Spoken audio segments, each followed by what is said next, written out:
and we'll get launched. So first thing is, are there any burning questions that we have from the audience? So for those who are writing QAFP, if you're not attending the 3-day prep with me, which I think is absolutely not required after spending all this time together, although I know some people will be looking for that extra bit of prep, but I'm not at all, I want to be perfectly clear here, trying to put any pressure on to attend that course. Okay, good.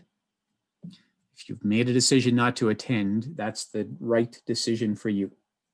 Okay, so anyways, today is our last day of class before the QAFP exam.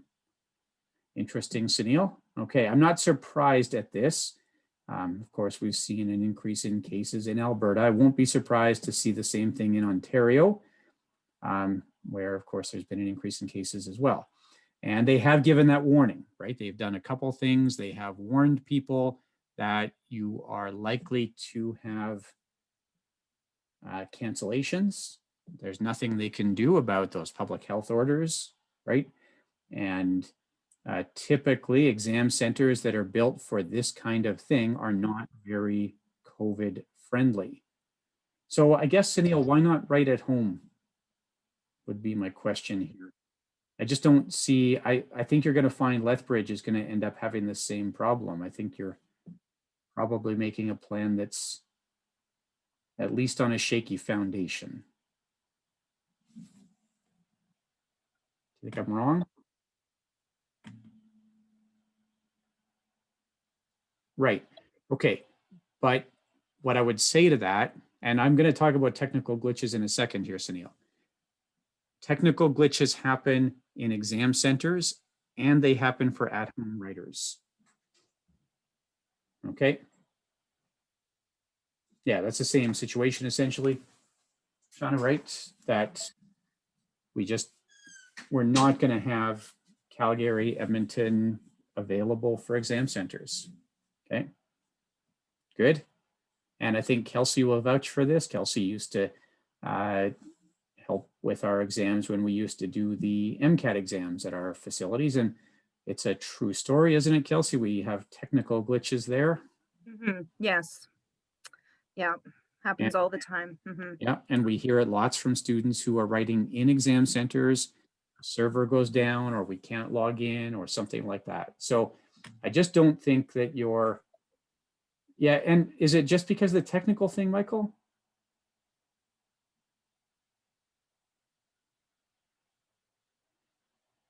Yeah, so readiness is, I think, a good reason to defer. Okay, if you don't feel ready, although I don't know for QAFP, if I can't remember which one you're writing, sorry, Michael.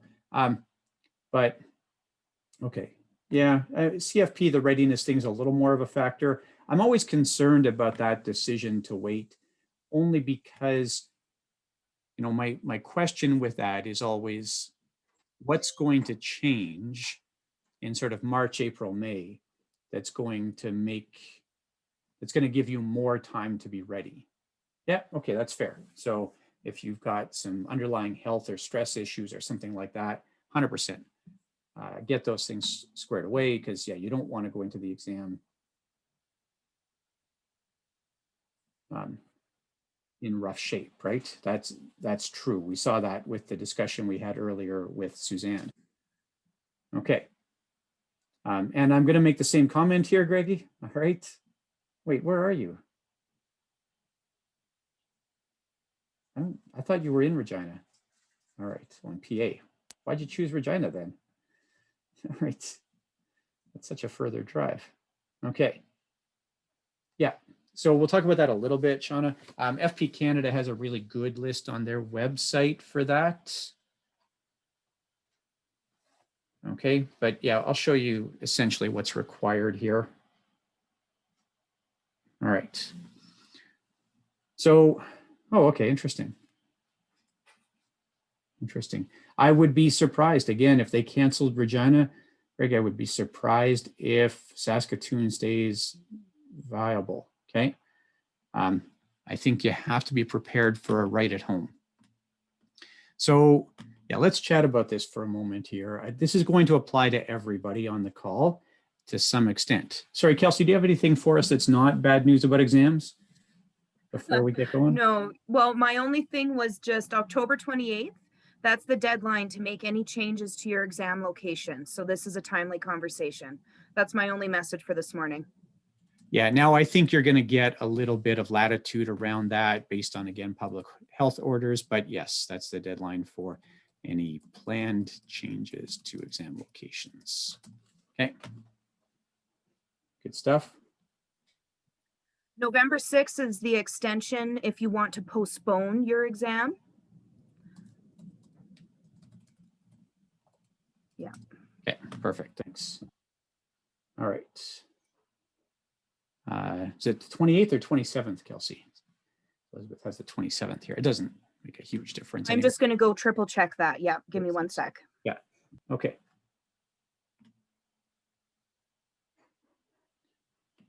And yeah, so I just want to talk about this in respect to what happened yesterday. So yesterday, some of you will hear about this from your peers or coworkers or whatever. Yesterday was the CLU exam. Actually, it was yesterday, today, and tomorrow. Okay, it was CLU. Okay, and they did only at home or whatever self-proctored. Okay, they did only a self-proctored exam. So there was no, and they used ProctorU, just like FP Canada is going to do. Good. So ProctorU is a big American company based in, I want to say maybe Little Rock. I can't remember now. Oh, sorry, based in Kentucky somewhere. But anyways, they, and by a, not really a coincidence, but the, okay, thanks, Elizabeth. One of the vice presidents at ProctorU used to be the exam director for FP Canada.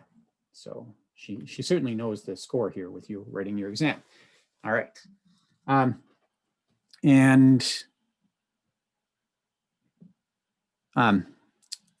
They take care of this thing. So we heard from, I think, about 8 students yesterday, Kelsey. We had 10 students, I think, writing yesterday, and we heard from about 8 of them. And almost universally, there were problems yesterday. And I have mentioned this previously. And you're not seeing this uniquely with these exams, okay? We just weren't ready, okay, for what used to be tens of thousands of exams a year to turn into tens of thousands of exams per day, okay? On the day you write your QAFP or CFP exam, you will be one of maybe 3,000 exams that ProctorU is taking care of that day. There'll be people at universities and high schools across the country, across North America, across the globe, really, writing exams that ProctorU is taking care of. Is everybody with me there?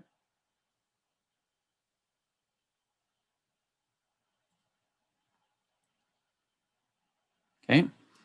There will be problems. This is going to happen. It doesn't matter if you write in an exam center or if you write at home. And when there are problems, it's going to be like getting tech support from TELUS or Rogers or Bell, whomever you happen to use.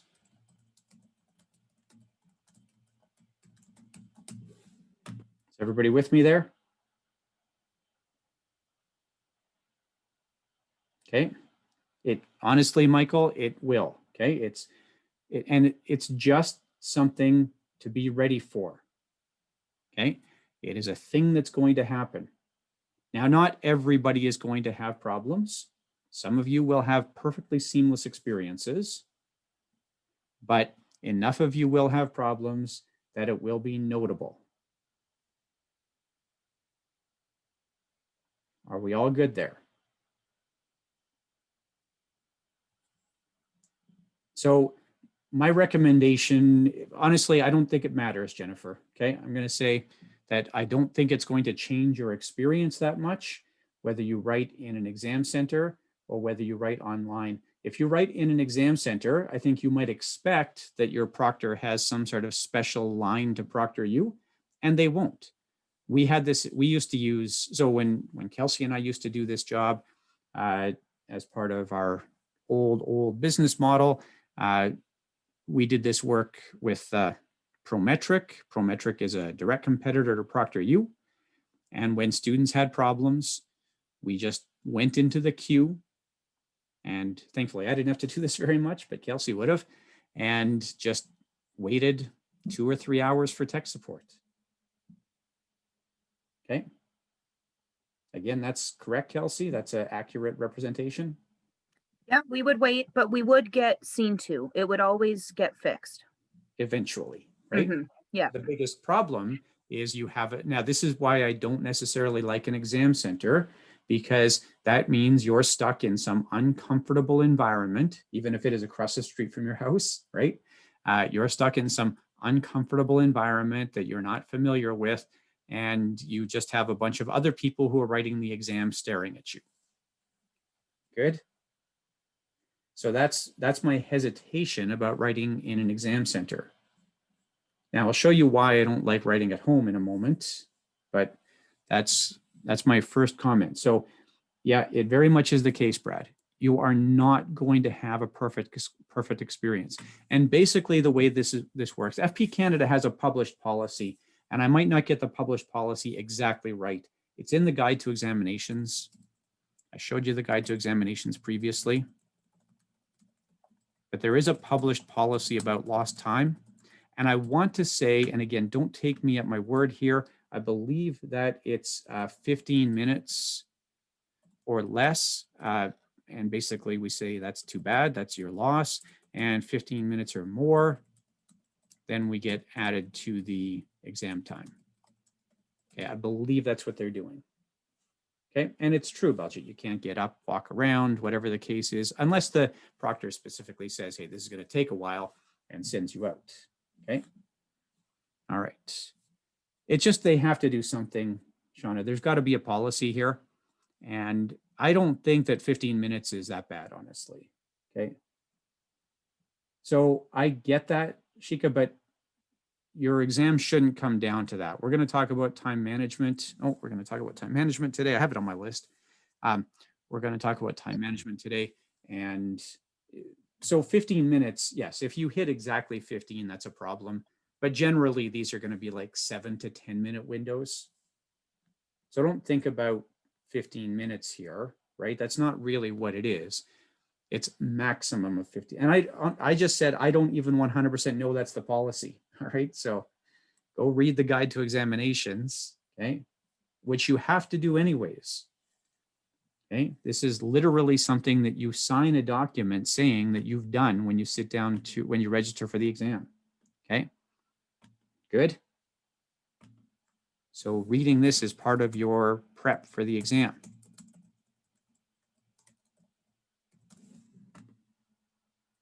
Easy. So here is my advice to you on this basis. No matter where you are writing, okay, I know it's going to be a stressful day. We already talked about that. We know there's an unusual experience this day overall, but no matter where you are writing, whether it's in a proctored setting or at home,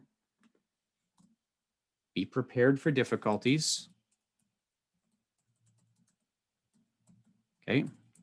You're not the only person. You're going to be one of hundreds of thousands of people having exactly the same problem that day.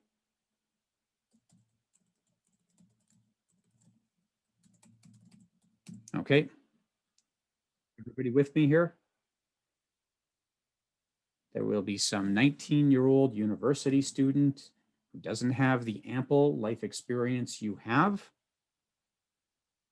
who's writing an exam that feels like the only exam they've ever written in their life.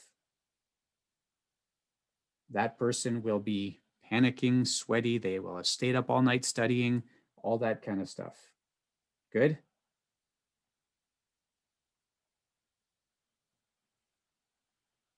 Okay. I know it feels like a big deal, this exam, and certainly you should treat it as an important experience. You have more meaningful interactions with clients every day. I would suggest that if you sit down with a client, something you're very comfortable doing, I'm sure almost all of you see enough clients that it's just a normal thing.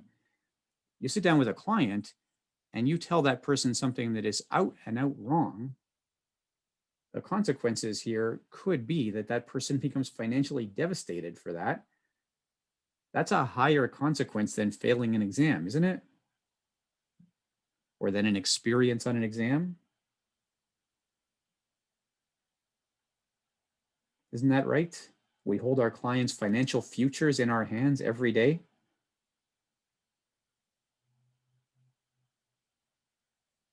Am I missing something here? Is that not a more important outcome than how an exam goes?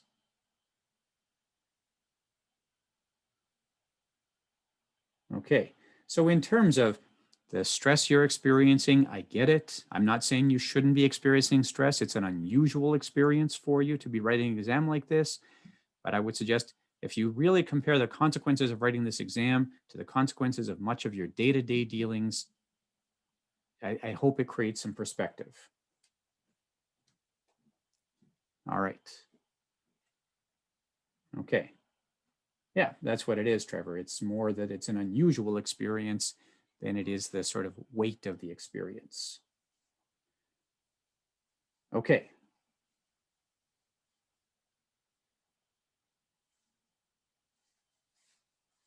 There it is. Thanks. Okay. So that's your starting point for how this works. So perfect, Elizabeth. I knew there was some policy in there. Okay. All good?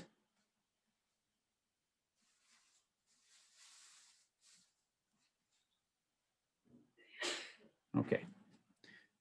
So now let's talk about, for those who are writing at home, which is going to be the majority of you now, just the way this is going to work. Okay. So if you are writing at home, now I'm going to say writing at home or in a home, or sorry, in an office. Okay. And it might be somebody else's office. And this is something to consider. So first off, you need a space with decent internet. So if you're writing at home and your spouse is working from home and you've got 2 kids who are studying from home, maybe that's not the best choice. Okay. So in a space with decent internet, and you will need a quiet, uninterrupted space. Okay. The best thing here is if you can have like a 10 by 10 or 8 by 8 office, something like that, where you can close the door. Okay. If you have something like that, that's good. And then you want to try the FP Canada has a sample of the software. So use the practice software from your FP Canada portal. Okay, try it out in the setting you're going to be in on exam day.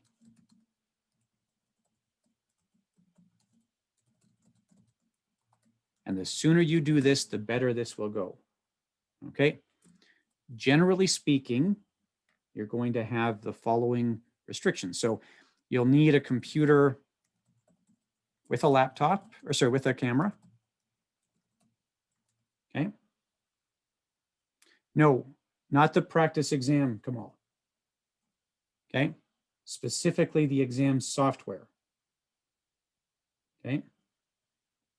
So there's like a ProctorU portal where you go and it says you met all the system requirements, you'll be able to write the exam.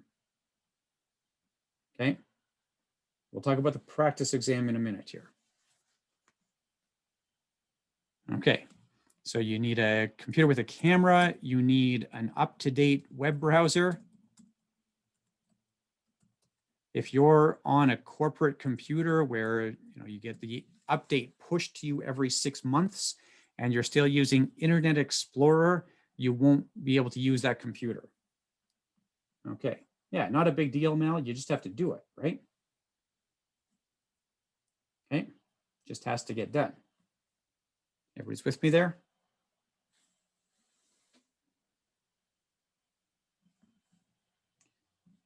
Okay, so you're using an up-to-date web browser, all good, not Internet Explorer. So you may have to borrow a computer. I know a few people who don't have a computer that meets this criteria. There's no second monitor allowed. Chrome is good. Yeah, it's old Internet Explorer that's going to be a problem here, Shauna.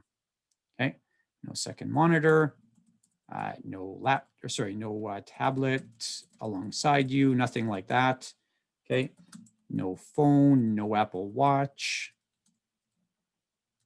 Okay, you'll have one device, you'll have a computer. Okay, you are allowed peripherals. So you can use an external mouse and keyboard. Those are fine if you happen to prefer external mouse and keyboard. Okay. Nice, Michael. That's funny. All right. Okay. All good?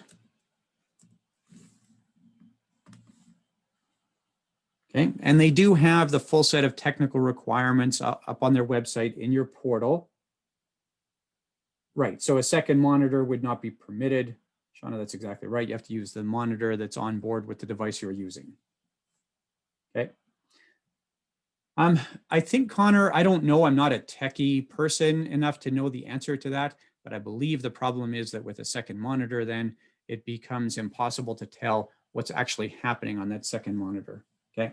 So for example, Connor, I could have a second monitor that's connected to somebody else's computer, and I might have somebody else guiding me through the exam. Okay.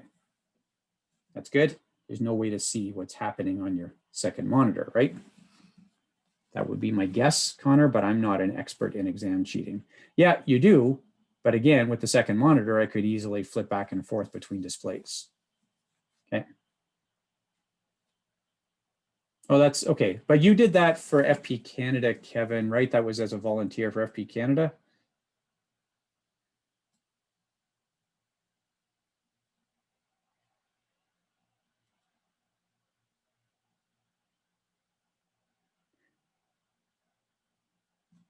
Okay. Okay, that's interesting. So Kevin says he was able to use an external monitor, but he couldn't have not two monitors, so Kevin, right? Okay. Yeah, it is blocked, Connor, so you're right, you can't jump screens.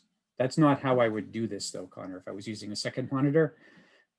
You see, if I had a Wi-Fi connected monitor or a Bluetooth connected monitor, somebody could jump in, change the source, feed information to me, and it would never show up, right?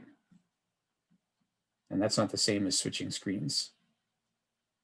Yeah, I mean, I'm literally using a second monitor right now, Connor.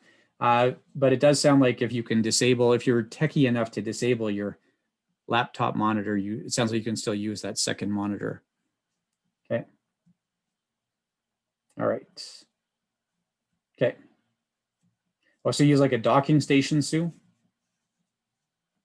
Yeah. Yeah, you're definitely not allowed a second monitor. The question is not second monitor, Elizabeth. The question is external monitor. So yeah, maybe for those who use a docking station, that's okay. Yeah. Okay. Good. So it sounds like a peripheral second monitor is okay. All right. Yeah, that I agree with, Elizabeth. I 100% agree, no second monitor. The peripheral monitor thing is a surprise to me, but good that people have done this. Sounds like docking station is fine, Shauna. Again, okay. Sorry, now I'm confused, Elizabeth, because you asked specifically, sorry, about external or second or peripheral, whatever.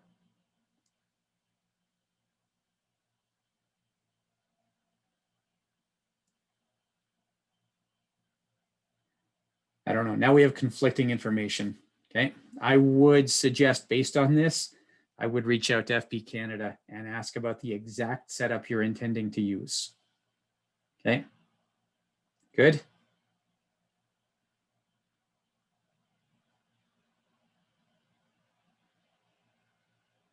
Yeah, I thought that there was something about docking stations in the technical requirements. Let's just pop over for a second here. I honestly thought that there was something specific to docking stations here. Hey, what's going on? There we go.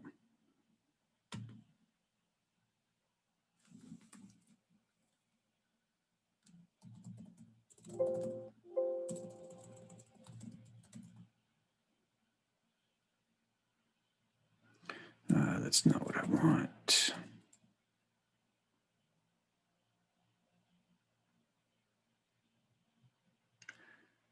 That's not particularly helpful.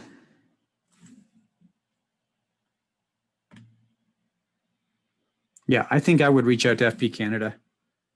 Okay.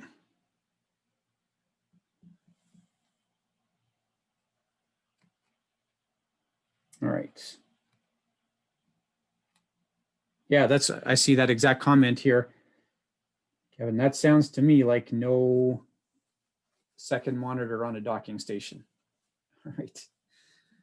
Okay. Good.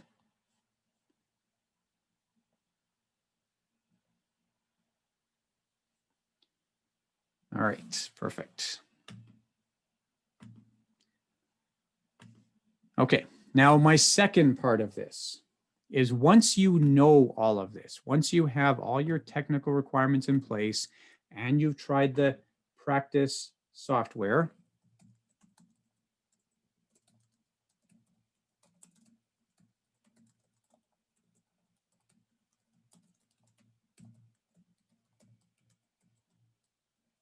okay, so once that's all true, good. Everybody's with me here?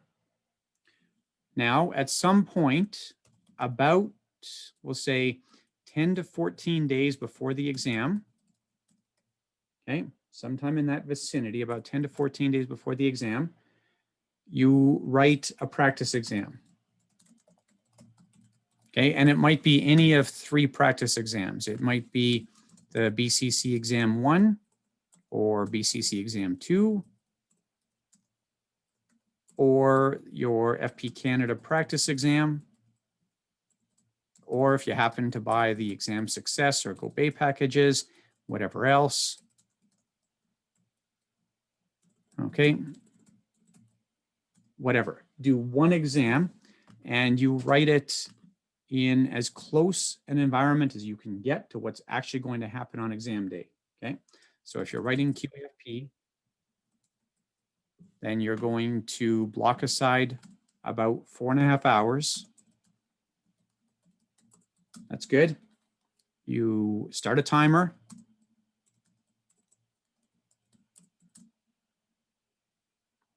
Good. And you run for 4 hours. See how it goes. Go through the whole experience.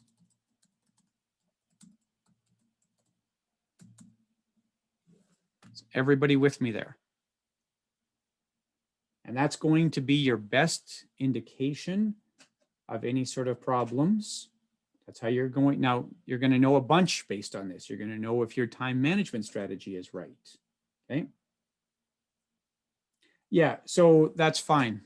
I'm sorry, Baljeet. You're writing the CFP exam, aren't you? I can't remember, Baljeet. Are you writing CFP or QAFP?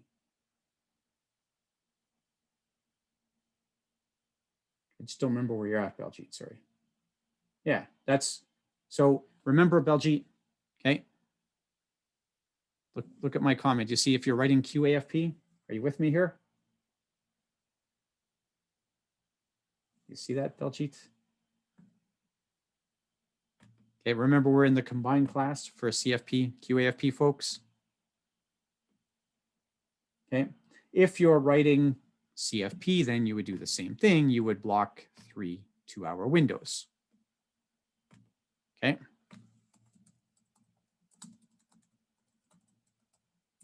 But same thing, you would take a full day and you would sit down for that 6 hour-ish block, 7.5 hours, whatever it comes to, and go through the same experience. Okay. Any questions there? What's going to happen out of this is you're going to reduce the likelihood of technical difficulties. Okay. And if you do have technical difficulties, you'll be able to say, okay, I at least took the reasonable steps I could take to mitigate this. Everybody with me there?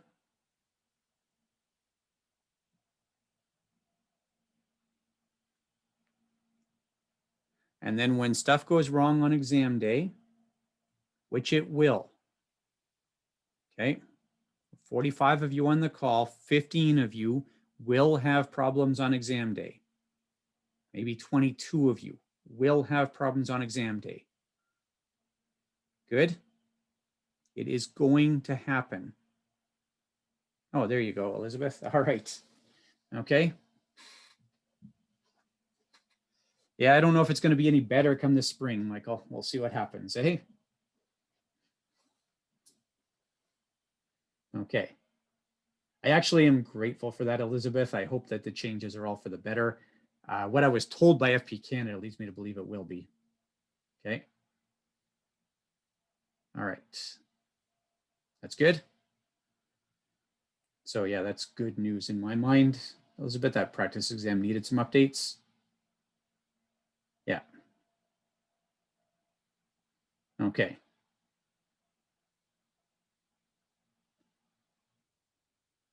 All right. Any other questions here?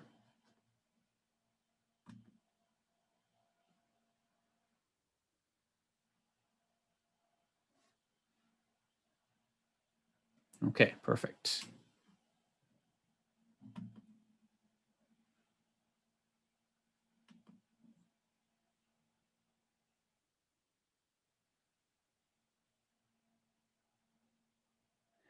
So yeah, I can't help you, Shauna. There is a password reset on there.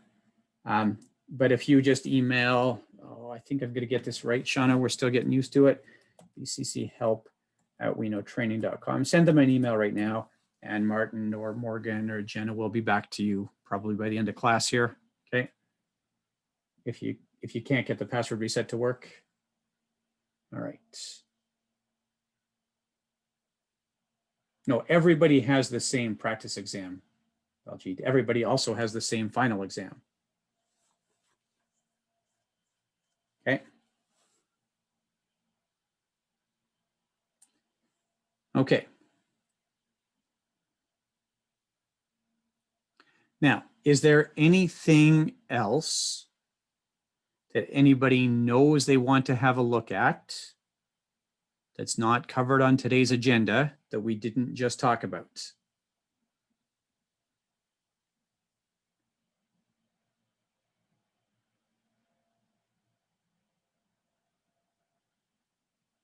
Yeah, that's not the same thing, Devin. Okay. What you're asking about is different from what you asked about in the forums. Okay. Because now, okay, so your concern here, Devin, I honestly don't know what real life scenario you're thinking of here, right? And every question has to start with a scenario, right? There's got to be a reason why you're contemplating this. There's got to be some fact set that sends us down this path, right?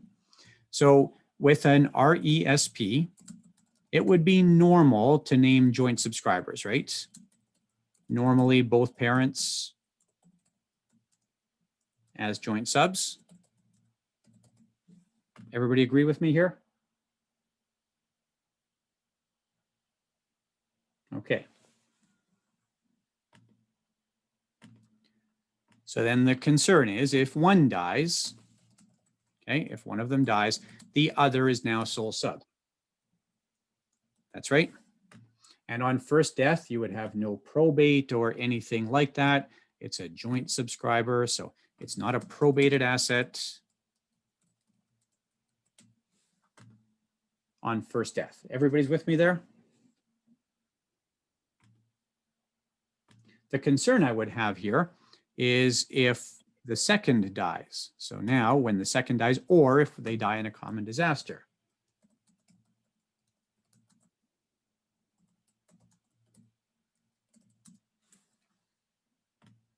Okay, I can make a couple quick comments about Sharp and Trainer.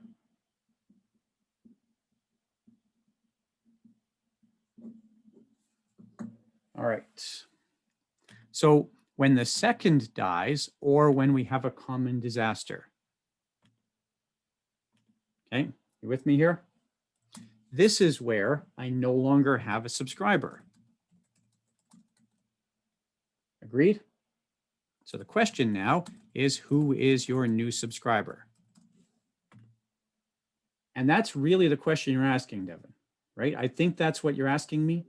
Okay, but that's not what you asked on the forums, okay? You asked about actually ownership of the plan, which is a different question, okay?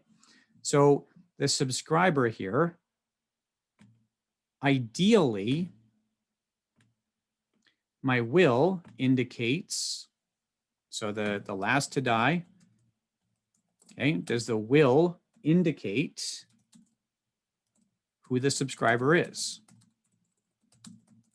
Okay, or the other thing that we could have, and this is more common, I find it's very rare that people think about their RESP for their kids in their will, if you even have a will at this age, okay? And of course, in one of these typical Hollywood stories, we just saw Chadwick Boseman, who was terminally ill, and terminally ill for a long time, die without a will, right? His common law partner just filed for intestacy rights under his lack of a will, okay? So no will, right? They have kids, all that common law partner, kids, terminally ill, all that stuff, no will. All right, so anyways, the if the will doesn't indicate, then you're going to have intestacy rules will determine who the subscriber is. But there's no requirement to wrap up the plan here. Okay, so the RESP still continues. Okay, and there's no reason to wrap up the plan.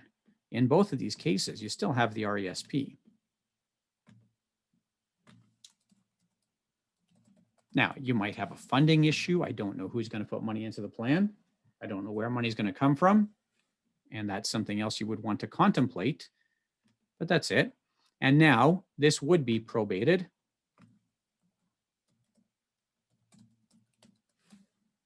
Okay. And the other comment I have here is that if it ever comes up, RESPs are now also bankruptcy protected assets. I think in all provinces, I can't remember for sure, but at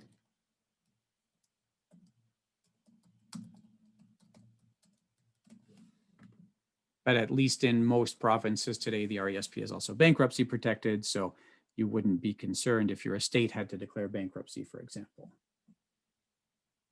Okay.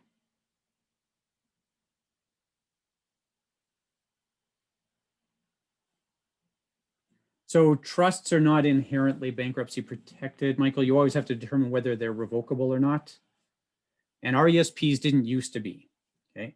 It really has to show up explicitly in the, and it depends what province you're in. So there's the Federal Bankruptcy and Insolvency Act, okay? There's that federal BIA, okay? And then your Provincial Court Seizures Act, or whatever it's called, has to specifically list the RESP. And that didn't used to happen. That change was only made in the last 4 or 5 years in most provinces.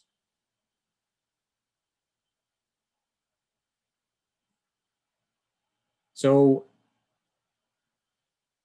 yeah, I don't want to do UCC here, Jennifer, because UCC is a CFP topic, not a QAFP topic. Okay. Now I will say, yes, and we talked about that a little bit, Jennifer, when we did that, topic before. So it's not unusual for a share sale to be done at a lower price. And you see that exact thing, Jennifer, in the Karen and Gord question, okay? The Karen and Gord question, I think, Jennifer, exactly addresses what you're asking about, which is one of the CFP exam prep questions. It's question 4 in exam 2. So Vaishali, not really. There's no election available to the executor. What the executor could do is make application to the courts and say, I think this person should be the plan subscriber, okay? But that's entirely dependent then on the courts. Yes, RSPs are creditor protected, Shika, but TFSAs are trusts as well, and TFSAs are not creditor protected. Good. Okay, so Devin, if the trustee is the subscriber, it's not in their capacity as trustee, okay? They might be the trustee, they might also be the subscriber, but those are two different roles. You could have the same person doing both of those roles, but they are two different roles.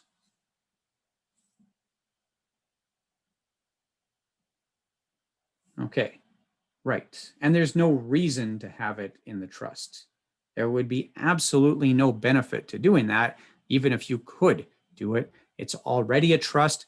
It's already bankruptcy protected.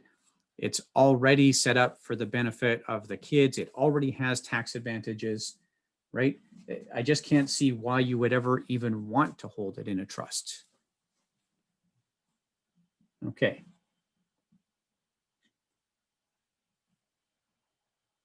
All right, any other questions? I'm not trying to dismiss those questions. So Jennifer, your question, it's just, I don't want to drag the QAFP people down the path of recapture of depreciation. There's no need for them to know that right now. Good.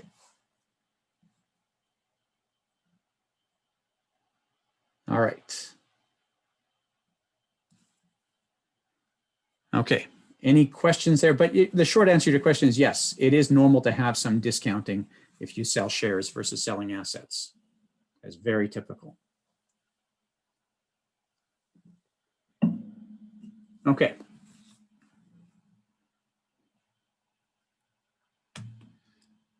Perfect. Good stuff. Yeah, let's just take a second on Sharp and Trainer. Before I get into my stuff then. All right, so essentially these are measuring the same thing or very close to the same thing. Okay, and what we're really measuring here is your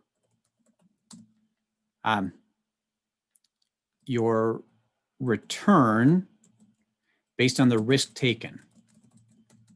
Okay, so the question here is how much risk did you have to take to get that return?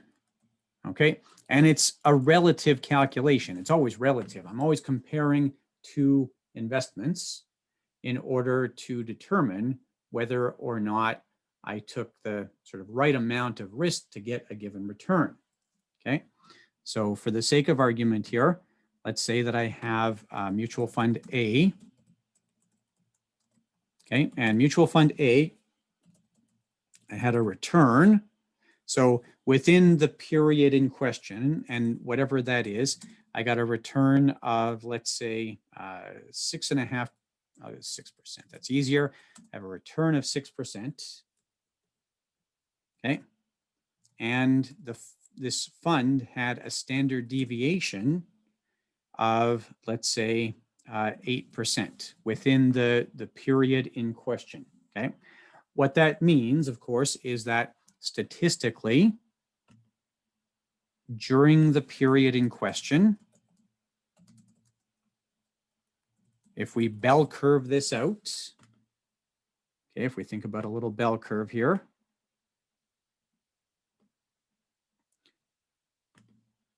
that about 68% of the time. Not bad, eh, Michael? All right, not bad for improv. So about 68% of the time, we had a return somewhere between negative 2% to 14%. Okay, that's the first standard deviation. Okay, is everybody with me there? And then as we move out left and right of the curve, it's increasingly moving us off of that return. So then about 14% of the time, we had a return between negative 2% and negative 10%. Okay, that's right. And then at the right side of that, another about 14% of the time, we had a return somewhere between 14% and 22%. Okay, that's good. And that's just how a standard deviation normally works. It's just that distribution of data on a curve. So I could take my returns if I have 100 months of returns or whatever it is, 96 months of returns, let's say, or 120 months of returns. I would just plot all the monthly returns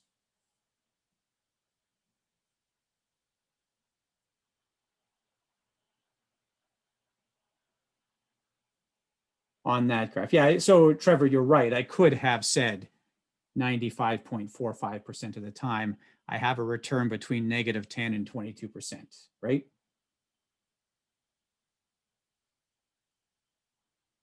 That would be the same thing. Okay. So the point is that almost every instance of returns in that, let's say 120 months, would show up somewhere on this graph. Okay. Good. If you need a refresher on this concept, you can go to chapter 5 of CORE. So chapter 5 deals with this.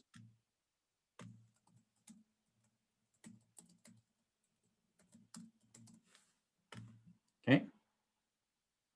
So you can go learn standard deviation if you need to, if you didn't do it in your core, which many of you would not have. Okay. And then I've got mutual fund B or whatever investment it is, ETF or stock portfolio or whatever B. Okay. And here I got a return of only 5%. So I got a slightly lower return, but my standard deviation was 6%. Okay. So would we agree that fund B is less volatile than fund A? Would everybody agree with that? Okay, it's less volatile, right? And generally speaking, yeah, so I can't have you share while I'm midway through a slide, Trevor, but yeah, it's maybe you want to share that when we're done with this little picture here. Okay, so this is less volatile, and generally speaking, for publicly traded securities, volatility is the primary measure of risk. Okay, it's not the only measure of risk, but it's the one we most often refer to. Right, so a lower standard deviation means that my returns are packed more tightly against the average. Okay, so in this case for fund B, my average return is 5%. That is, in most years, I got a 5% return. The first standard deviation would take me from negative 1% to 11%. Would everybody agree with that?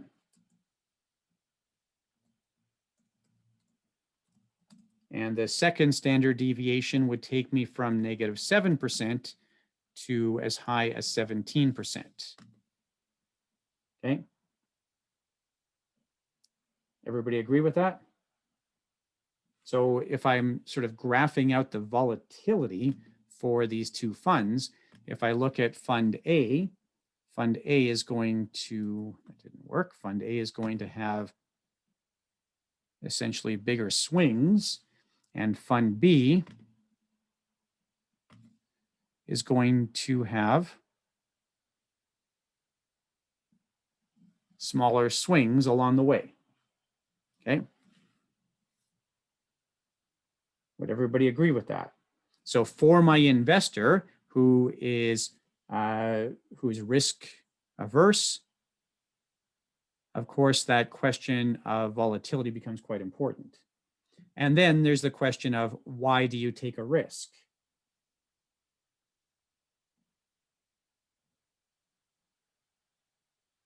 What's SR Baljeet? Sharpe ratio. Okay. Yeah, I only would take a risk, Michelle, to get a return, right? Okay. All right.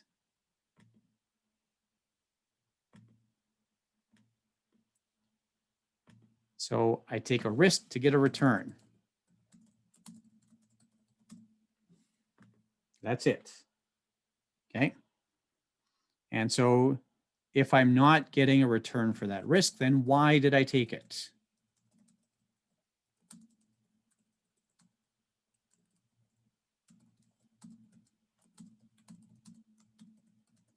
Okay, and that's really what Sharpe and Trainer are designed to do. Okay. Now, we're going to just calculate Sharpe here. Sharpe is the one that I would even be surprised if you're ever asked to calculate Sharpe. It would very much surprise me. I think you're more likely to see a sort of hypothetical question around Sharpe.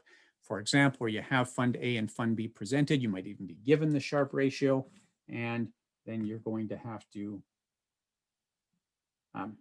calculate that out. Now, the other piece of information that I need here is what is the risk-free return? And where do I get the risk-free return from?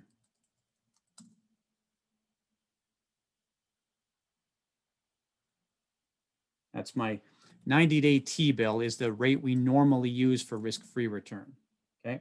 So let's say for the sake of argument, and this is about right today, in fact, it's a little high, that we're using a 1% 90-day T-bill return. Good? Okay, and it really is. For market events, you should be using the 90-day T-bill for your risk-free return. I do believe that individual investors should have their own personalized risk-free return. I think that's the appropriate thing to do. For example, I have a mortgage. Okay, everybody's with me here? Or more accurately, in my household, there is a mortgage. So I know that I can pay down my mortgage and get a 2% return. That 2% being roughly the rate I'm paying on my mortgage. You with me there? So I would suggest that my household risk-free return is actually 2% because I can put money on my mortgage and reduce my expenses, reduce my my negative cash flow based on that 2% mortgage rate. Good? Or increase my net worth based on that 2% mortgage rate. But everybody agree with that?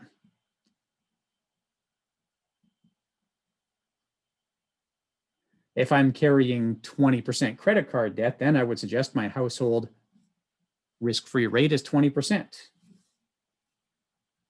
Okay. Paying down my credit card is going to boost my net worth by 20% of the amount of my credit card debt, isn't it? Okay, or by a return based on 20% of my credit card debt. Okay. Isn't that true? If you're carrying credit card debt, you would not go and invest, would you?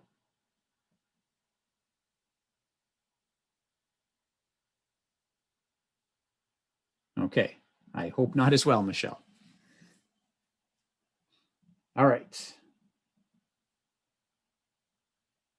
Yeah, although it makes the decision easy, Trevor. You see that? Okay. It really highlights your risk-free return. All right, so for Fund A then, my Sharpe ratio is going to be, and the math you're going to do here is you're going to do your return that you generated minus the market return divided by your standard deviation. Okay, so that's your formula. And so the Sharpe ratio, and that's an easy formula, right? Nothing complicated there. So my return here is 0.06 for fund A. The market is generating 0.01, and my standard deviation is 0.08.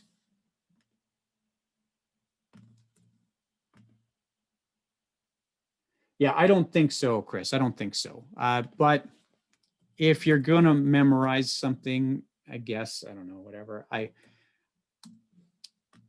did have a student once tell me that they had to memorize it, but I think that person was not paying attention to what was in the question. So that gives me a Sharpe ratio of 0.625, right? Okay. Oh, sorry, I apologize. Risk-free return, risk-free return. Sorry, I was doing beta there, minus risk-free return. Thanks, Trevor. All right, there, that's better. Okay. Yes, I think you're right, Chris. All right. No, it is not on the formula sheet. The only formula on the formula sheet that's of any utility, Elizabeth, is the real rate of return formula. Okay, so fund A would have a Sharpe ratio of 0.625. Okay, whereas fund B, okay, fund B is going to have a Sharpe ratio. We're going to look at my return of 0.05, again, minus my risk-free rate divided by that standard deviation of 0.06.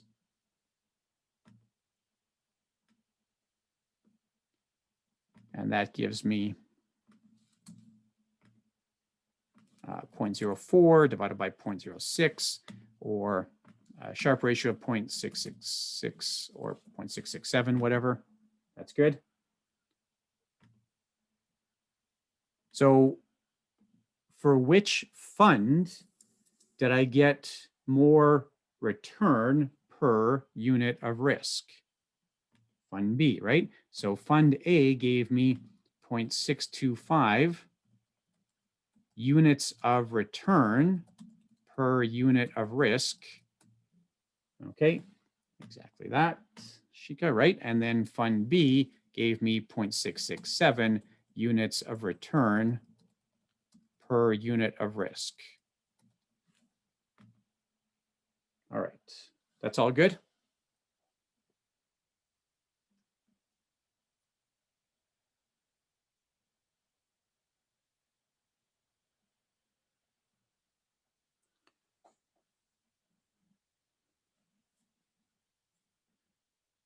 Okay.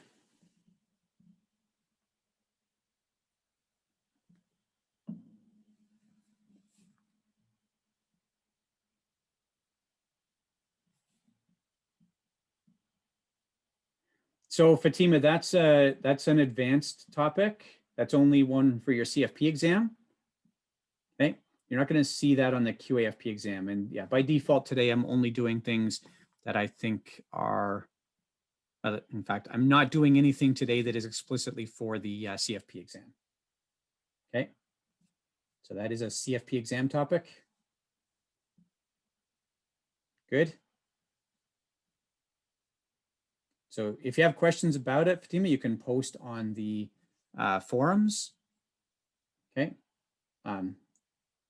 If you're coming to the service exam prep, I'm happy to talk about it there, but it's not a QAFP topic, and I don't want to confuse the QAFP folks. All right. Good. Now, Trevor actually was good enough this morning to give us a reference here that might actually help you. I assume, Trevor, sorry, Servus, Baljeet Servus is a, oh, that wasn't helpful, a company, a credit union based in Alberta, and they're doing an exam prep with me, I think next week. I don't remember. Anyways, not far off. All right. Okay.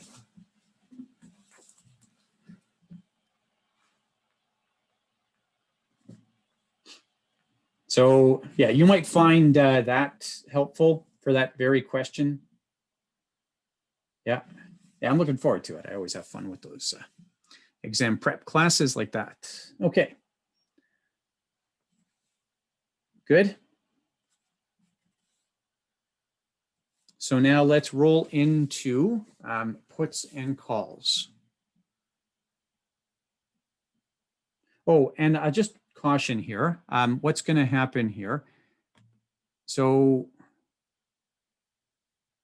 this last about half hour or so, okay, the final half hour of class or thereabouts, it'd actually be 45 minutes, I should say. Okay, the final 45 minutes, this is really just for people writing QAFP. The CFP folks might find it useful. Okay, I'm not suggesting it would be a waste for the CFP folks, but if you are writing CFP and you start into that last 45 minutes and you say, I don't know if this is for me, you're maybe right. And I wouldn't begrudge you if you miss that last 45 minutes. I'm really going to talk about exam day routine and some prep issues specific to QAFP. Okay. That's good. So I'll leave that to your discretion, how you treat that. Again, I don't think it's a waste for the CFP folks to stick around, but at the same time, I'm not sure that it's, you have to take into account it's not specific to the exam you're writing. Okay, that's all good. So no, November 23rd is for those writing CFP, Elizabeth. For CFP students, and actually I have that on the next slide, Elizabeth. I'll show you that right away here. Okay, good. So yeah, let's. Okay, so today is our last day for the combined class. For those doing QAFP, if you're not doing any other exam prep with me, this is the last day you'll see me. Good? Okay. It's like the end of a prison sentence, right?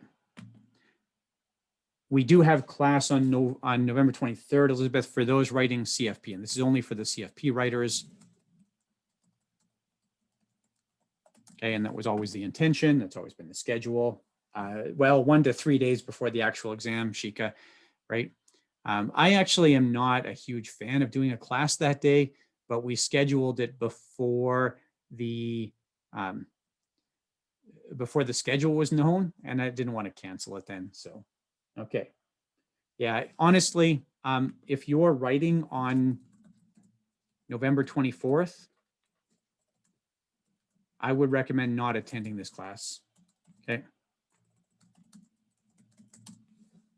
All right. Okay. If you're writing on the 25th or 26th, fine.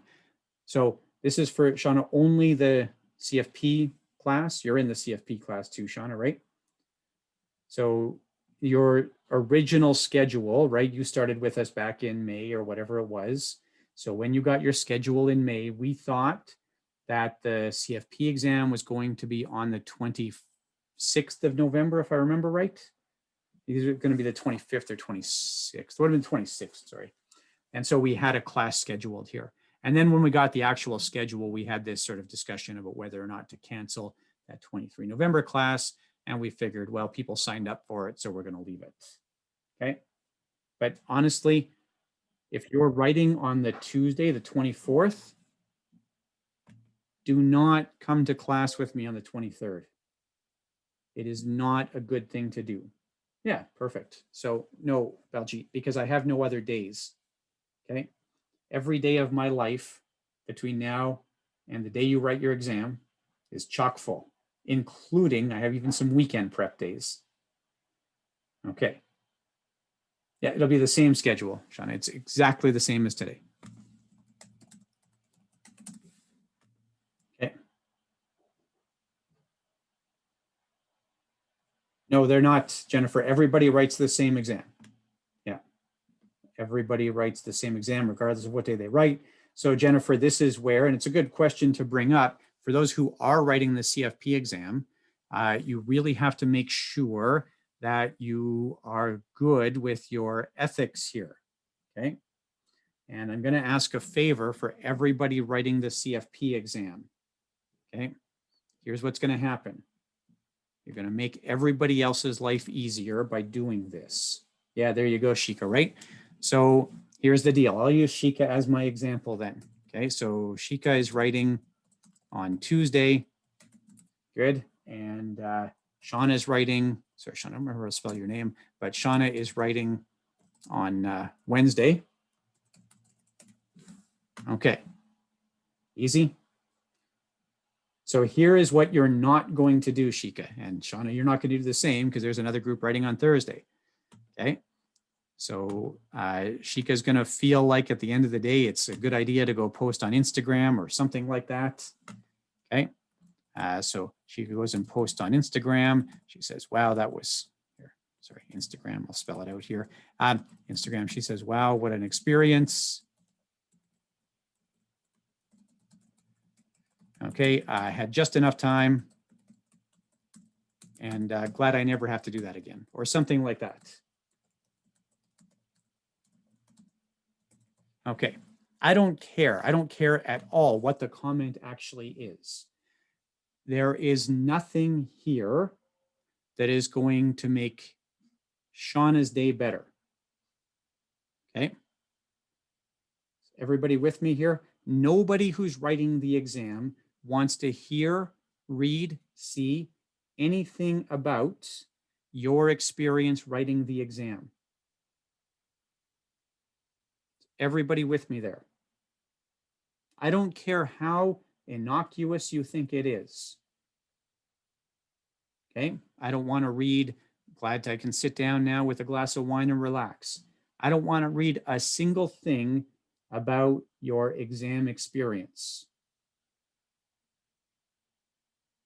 Because everybody else who's writing is still up against this stress wall, and anything about the exam, anything you read like this is going to accelerate that stress. Are we all good with that?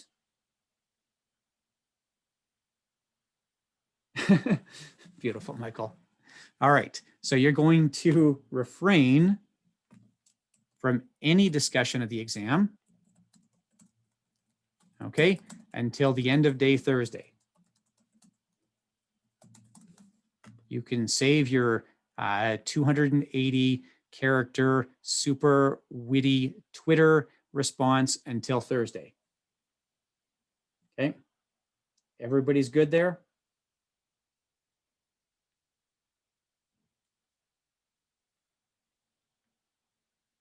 All right.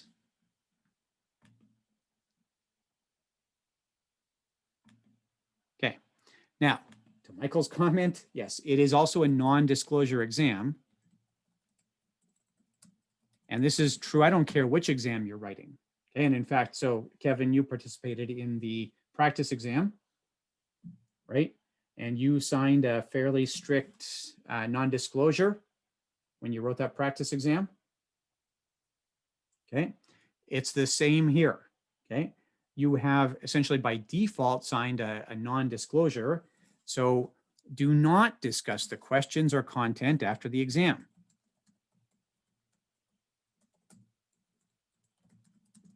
Okay, I have seen students censured for this. Okay, I have had at least 2 students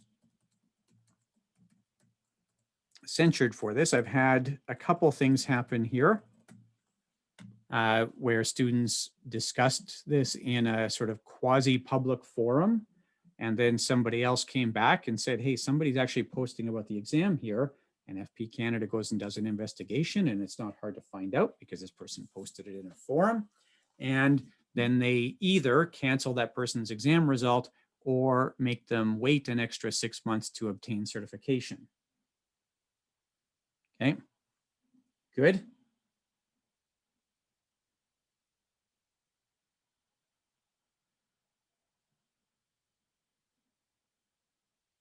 Everybody's with me here?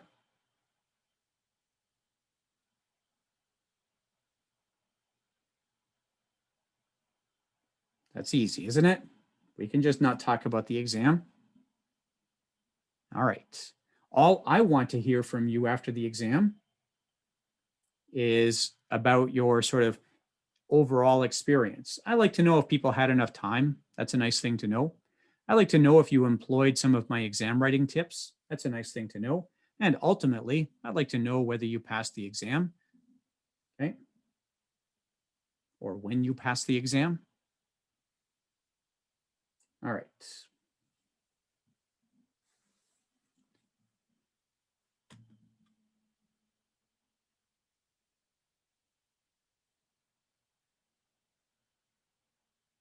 Yeah, we can chat about that a little bit, Ida. That's a fine question. In fact, Michelle and I sat in a session last night about that very thing, didn't we, Michelle?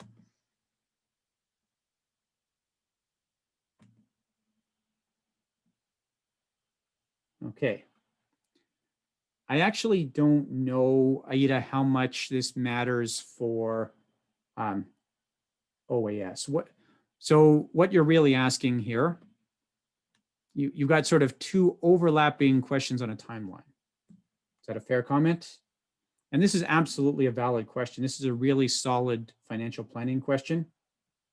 Okay. So I've got two different things happening here. Okay, I've got retirement, that is where I have stopped working or stopped earning an income. And then I've got the question of when I'm going to start my RIF, and then potentially somewhere else in here, we've also got this question of when do you start your OAS, which is what you're driving at, Elizabeth, right? Okay. That's good. And these three things might all get shuffled around. Okay, so this might happen here or here. The OAS thing might happen on a different timeline. Okay, and the RIF thing might happen on a different timeline. And there's no requirement for these to happen in any given sequence. That's right.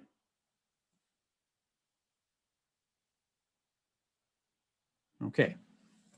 So the sort of unfortunate thing here is ultimately the answer to all of these questions is to do your math. Yeah, it's true. You can also delay CPP.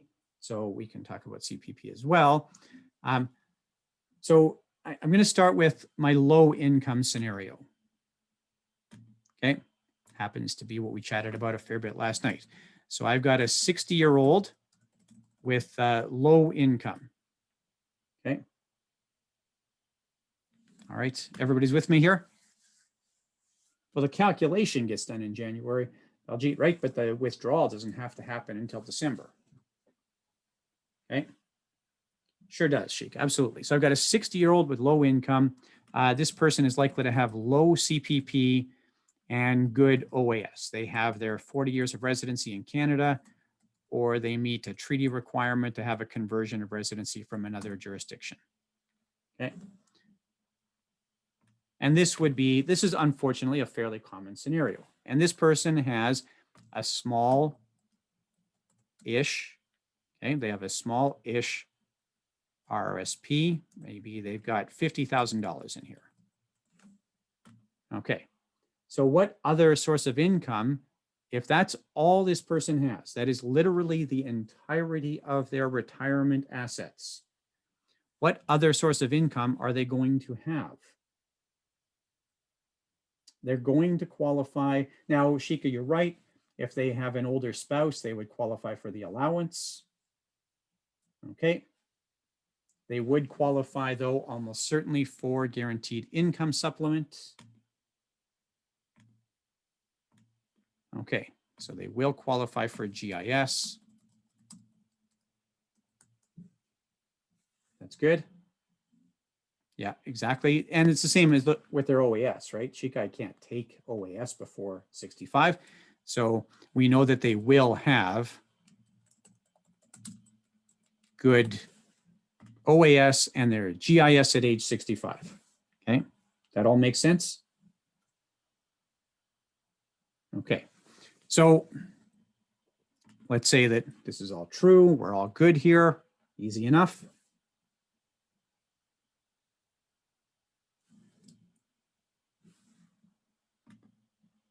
Okay, exactly right, Belchi. That's exactly true. Only their CPP and their RIF income are going to reduce their GIS. Would everybody agree with that?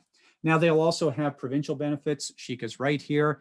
So we would have provincial benefits. And this varies by province, but it's normally about a $200 supplement or thereabouts. So this is gains in Ontario, or the Alberta Seniors Benefit in Alberta. Okay, whatever it is, there's going to be some roughly $200 a month maximum benefit that's available. Okay, everybody's with me here? So Kamal, they're only going to qualify for the allowance if they are married, or if they were married and their spouse is deceased, right?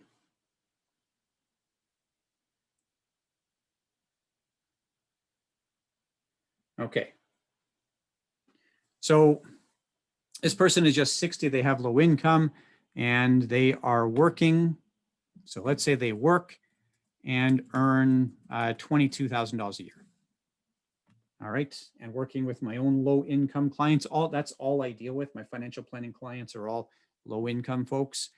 And this is a very normal sort of dollar amount that I see as far as T4 income. That's good. This would be the kind of income you make if you clean tables at a shopping mall food court or something like that. Typically these jobs are not, or drive a school bus. I see a lot of school bus drivers like that. So anyways, I've got this relatively low annual income, and I've got my CPP and OAS. So if I'm making $22,000 a year, okay, I will get no GIS, right? That's too much income for GIS. So the question then is, can I work until 70? And this is where I say it's such an it depends question. So it's a good question, okay? But it's nearly impossible to have one answer to this. So then I would first ask this question: can I work until 70? Okay, and I think that's a fair question. So now let's say this person can work until 70. Well, does it make sense to build up the RRSP? So let's say, for the sake of argument here, I've got $50,000 in my RRSP, and I can afford to save another $2,000 a year. Everybody with me there?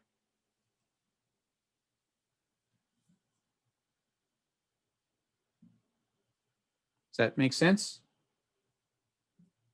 Okay. And let's say, for the sake of argument, that I can earn an average return of 5%. Okay, everybody's good? So on that basis, I can do a little time value of money, and I can project that my RSP at 71, so 11 years from now, let's do at 70 because we're going to retire it. So my RSP at 70, so 10 more years of contributions. Okay, we'll go to age 70 here at $2,000 a year. What's that RSP going to be worth?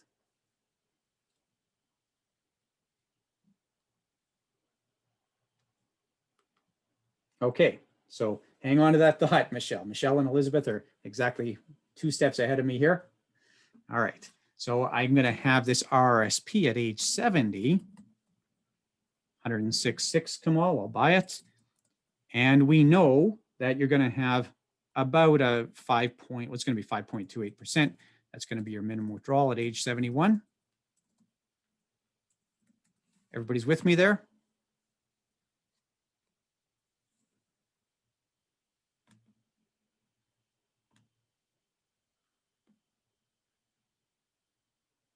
So yeah, the calculation is done on December 31st of the year, sorry, on January 1st of the year, you're 71, right? So it's I'll still use 71. Honestly, Devin, this person is not waiting until 72 to make withdrawals, right? This person is going to take that income out throughout that year. That is almost certainly the case. They're not optimizing for tax efficiency or whatever. They're using their RRSP to replace their old bus driver income. Okay. So anyways, we're looking at about a $5,400 withdrawal.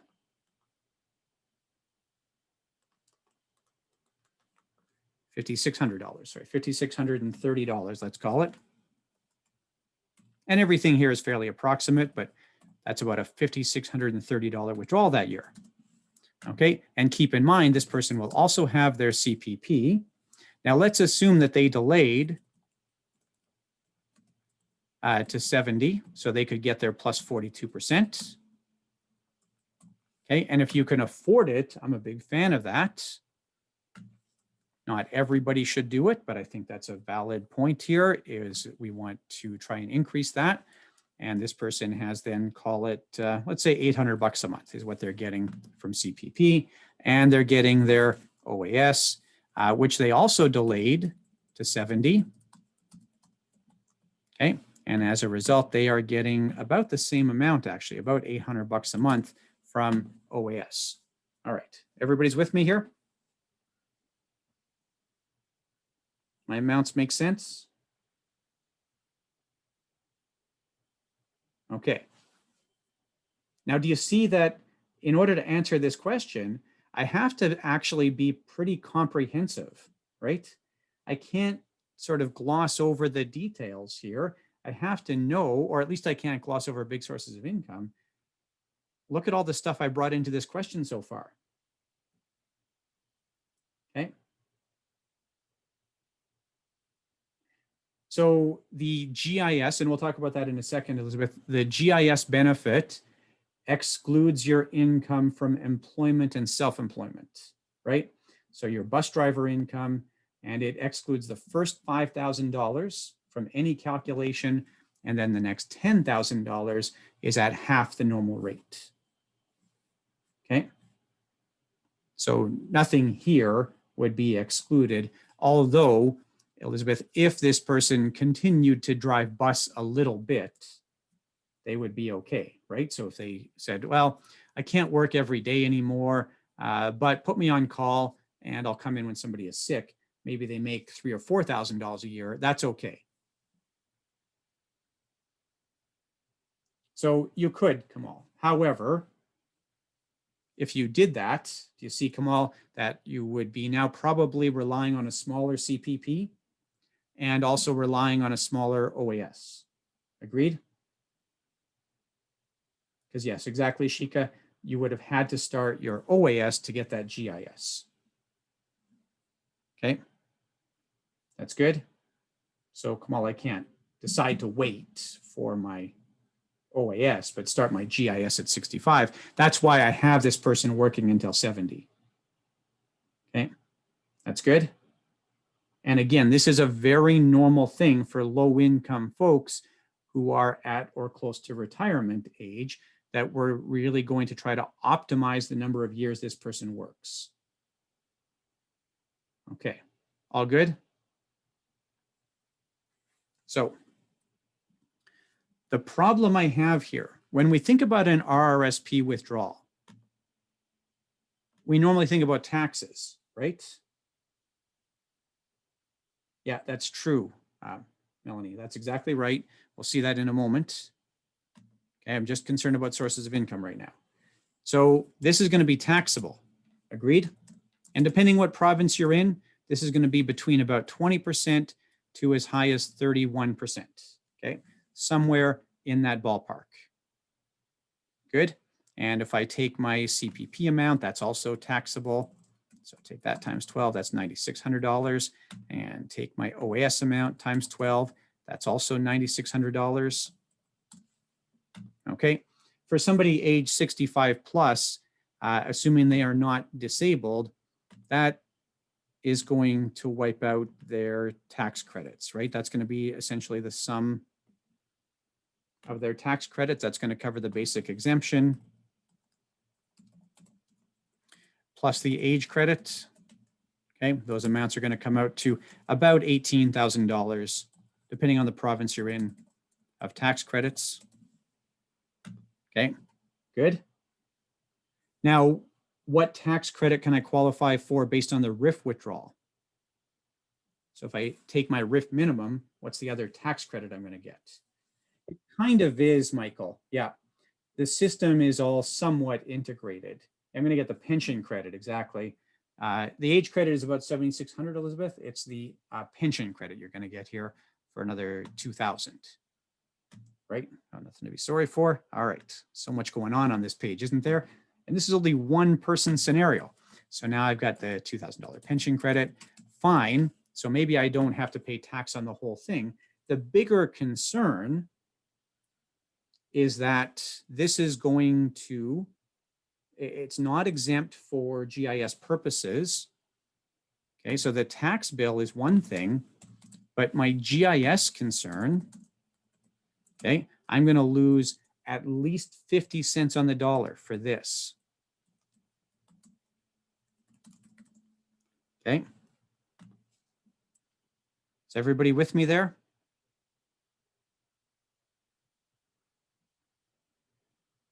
So I could qualify for a very generous guaranteed income supplement here, but now I'm going to significantly chip away at it. Now, my CPP also, exactly that, Baljeet, is going to cost me, but I'm not going to deliberately keep my CPP low.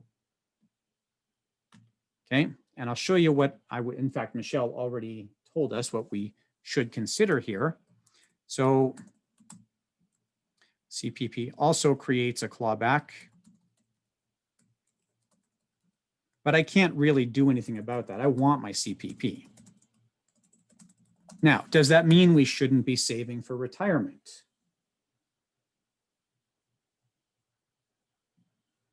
Well, consider an alternate strategy with me here, okay?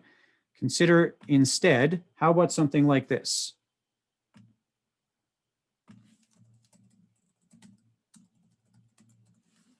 Okay. How about from age 60 to 65, while I have only my bus driver income, so I'm earning $22,000 a year, I'm at the lowest tax rate. You with me here? That's what I would look at, Michael. I'm earning at the bottom tax rate. I have no OAS or GIS or allowance. That's right. And during this time, how about we take $10,000 a year or thereabouts from the RRSP and move it to TFSA. Now I will lose something. I'll lose about 20% of that to taxes. Depending on the province I'm in, maybe 20 to 30% to taxes. Okay, I guess it could be as much as 31%. Okay, and I would be more prone to make this decision in British Columbia, where my tax rate is only 20%, than I would be to make this decision in Saskatchewan, where my tax rate is 31%. Okay, although the benefit in Saskatchewan is you have a much higher personal exemption. So anyways, I'm going to, or sorry, I apologize, not 31%. That's not right, 26%. And I have the too high a tax rate over here too. Sorry about that. That should be 26%. There we go. Okay, so I lose about 20 to 26% to taxes, and then I save my $2,000 into TFSA.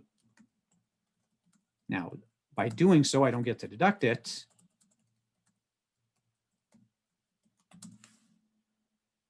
Okay, it's not a tax deduction, so I'm going to be saving less. So basic exemptions apply against any income, Baljeet. You always have your basic exemptions. Okay, unless you're doing some aggressive income splitting. Okay. All right. So then that's it, Michael, right? So I'm going to have a smaller TFSA. Okay. I am going to have a smaller TFSA. I will, and you could do a time value of money here, but I will have about $80,000 in my TFSA versus the $107,000 that I would have had in my RRSP. Okay, everybody with me here?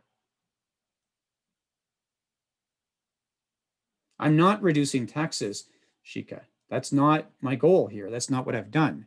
What I have done is significantly boosted my retirement income. I have created flexibility for somebody who needs flexibility, and I'm not going to ruin that person's guaranteed income supplement. Good?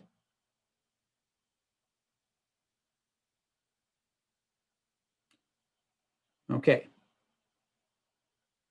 Yeah, so honestly, Shika, if it's something you say you do in real life, it's something you do on the exam. You shouldn't be making that distinction. You shouldn't say, in real life, I have this, but on the exam, I have this.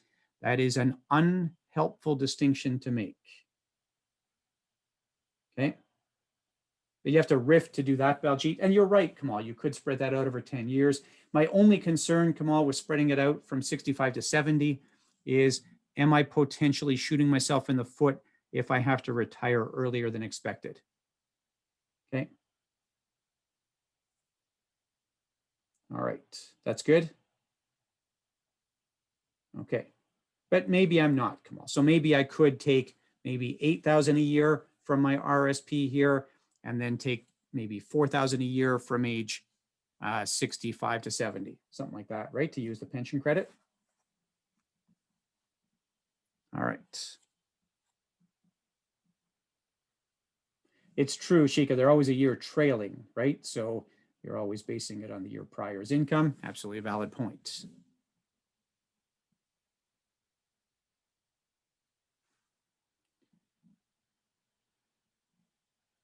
No, but the reason to riff, Baljeet, would be because if you do riff, you can use the pension credit between 65 and 70, okay?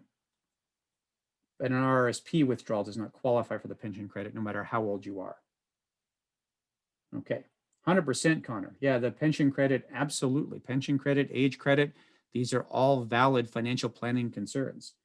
And you see that they are quite meaningful for this low income person, right? When you start to apply these tax credits. Okay, so I know it's not exactly the answer to the question.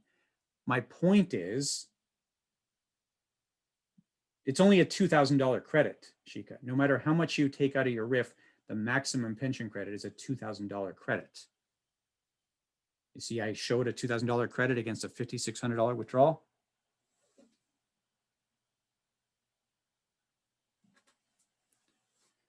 Okay.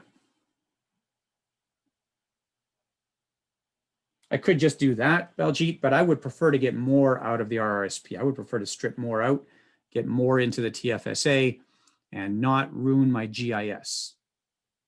Okay. It's true, Chris, if this person is married, which they're not in my scenario, but if this person is married, then this changes the whole calculation here, doesn't it?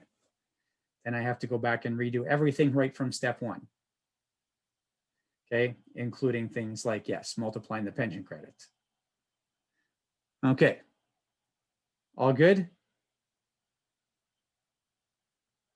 So this would just be a sample of a sort of retirement question. And there's 5 or 6 things on this page that would be sort of valid multiple choice exam items in their own right. Okay. Does that make sense? Okay. Yeah, it's not a perfect answer to a question, Haida. It's more of like, here's one possible way to look at it, but there's not one right answer to your question. And there shouldn't be, and there's not going to be sort of like a canned answer on the exam. On the exam, you're going to have to work through the problem. Okay. Do we, Shika? Kind of there is. Oh, it's an advanced curriculum. I got to think here. I don't know if I have a good case study for that, honestly. Okay. Yeah, I'm not sure, Shika. Sorry. All right. but there's so little tax to pay on it, Baljeet. And you see, if I leave it in there, I'm effectively paying tax at a 50% tax rate, really arguably a 70% tax rate. Yeah, but Kamal, the pension credit is only worth about 20%. Your GIS clawback is 50%. Do you see that, Kamal? 50% GIS clawback is far more expensive than any tax this person is ever going to pay in their life.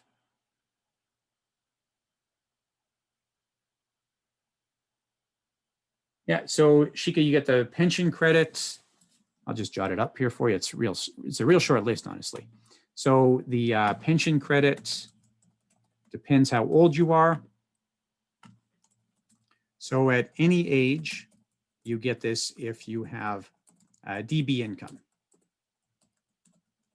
Okay, or DC income, which is pretty rare. There are more and more defined benefit pension plans doing this today, but most DC pension plans, you just go to Alira and LIF. Okay, and then, yeah, exactly, Elizabeth. And then post 65 or 65 and later, I should say, 65 and later, this is where you're going to have this for RIF income and LIF income and an annuitized, not that anybody does this anymore, an annuitized RSP, which again is quite rare. That's what qualifies for the pension credit. That's also what you can split.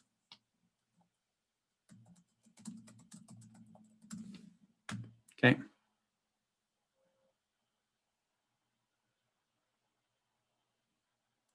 No, no, it does not, Elizabeth. No.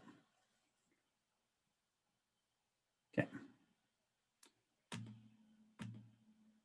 So change the color on that. I don't like that. That's the same color as what's beside us here.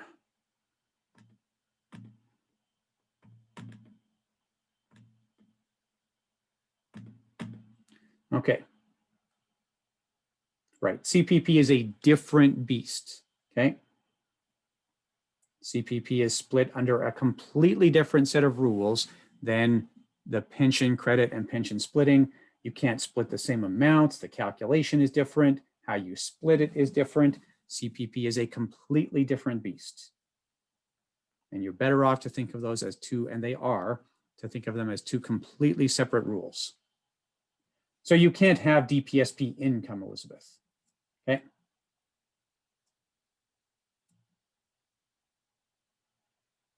Yeah, you're not just going to be tested on advanced curriculum on the CFP exam, Melanie. You're going to be tested on everything.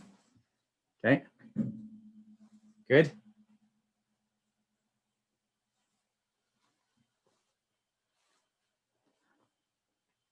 Okay. Yeah, you'll never see a DPSP that's an income producing tool, Elizabeth, right? Your DPSP always flips over to a RIF before you generate income for it. Yeah. Yeah, you'll always go to RIF and then you could annuitize. Okay. That's good. All right. Well, that was a lot, wasn't it? Okay. No, because you can't take a withdrawal from a DPSP. Same comment, Baljeet. Yeah, that's true, Kamal. You're right. It's such a rare thing. I didn't even bother putting it up here, but technically it's correct that a non-registered insurance annuity also can be split and creates the pension credit. You're right there. Yeah. Okay. All right. Find me somebody who has a non-registered insurance annuity and not a RIF. Okay. This would be an incredibly rare scenario. Okay. Any questions there? I do have a scenario for it, Kamal, but we're not going to do it here. All right. Any other questions, comments, whatever the case is? Okay. It's a fun question, isn't it? With about 1 million moving parts. How many 60-year-old, 22,000 earning bus drivers get advice about this kind of thing?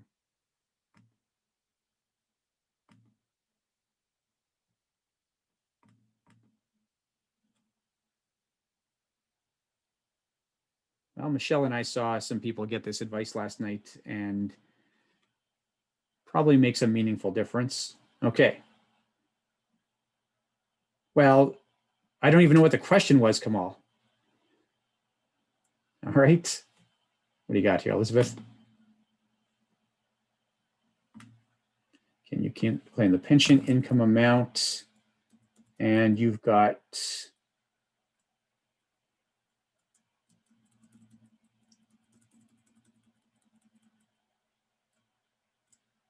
show me what you're here. I'll bring it over here. Show me what I'm supposed to be looking at here.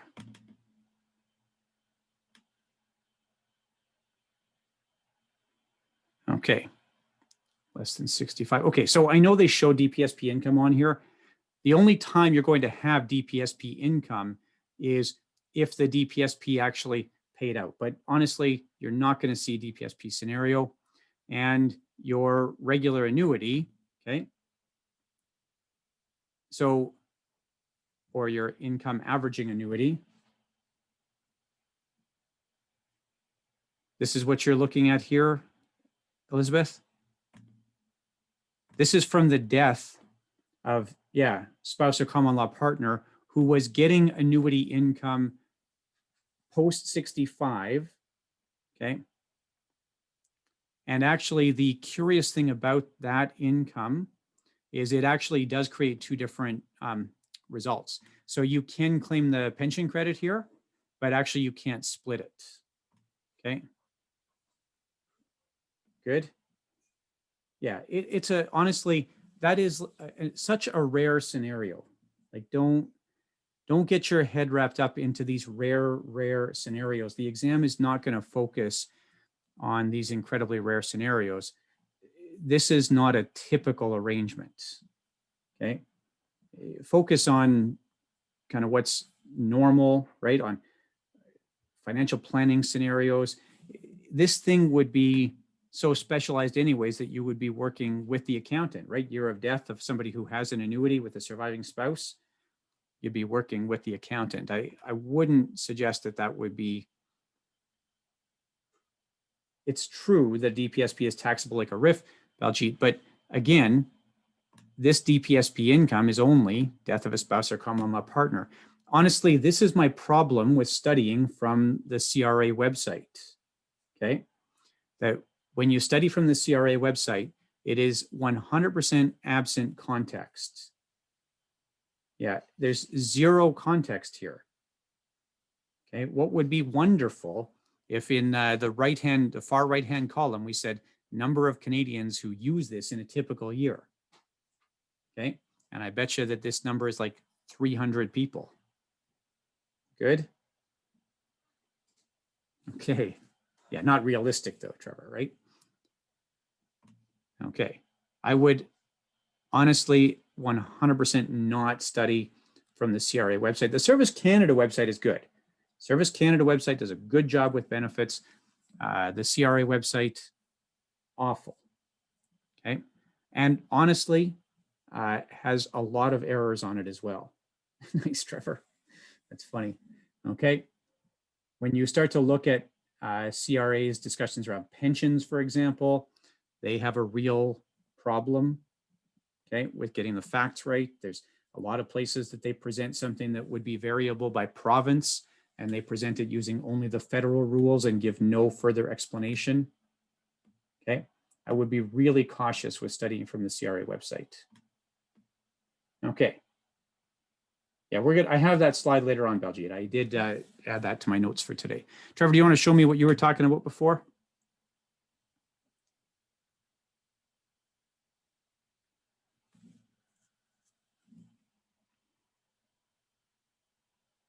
Oh, nice. Yeah, send it over. I'll load it up in today's notes. Okay. That's fun. Yeah. Okay.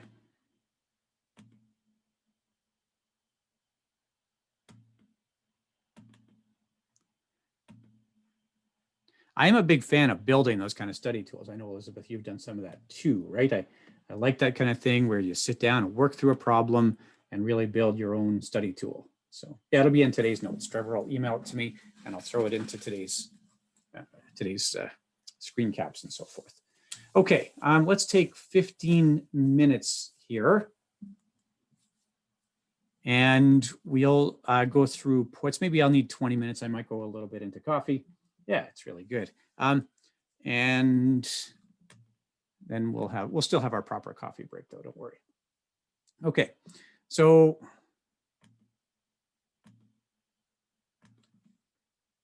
here is our put. We're gonna do a call first actually. So I'm gonna use a call and here's my deal. I've got Donna and Donna owns 1,000 shares of Royal Bank. Okay, I use the same example here. I think it's good to look at it from Donna's perspective. Normally you'll look at it from the other perspective, but I think this is where you see what really happens with a call. So Donna's happy. She gets her dividend income every year, but she says, you know, I'd like to make a little more income here. Be nice if I could sweeten the pot a little bit, bring a little bit more cash in for owning these shares of Royal Bank. So here's what she does. Let's say Royal Bank is currently trading, and this is pretty close anyways, currently trading at $100. Okay, just so we have an amount here. All right, she says, how could I make a little bit more money? And she looks at the options table, the options chain for Royal Bank. And what she sees here,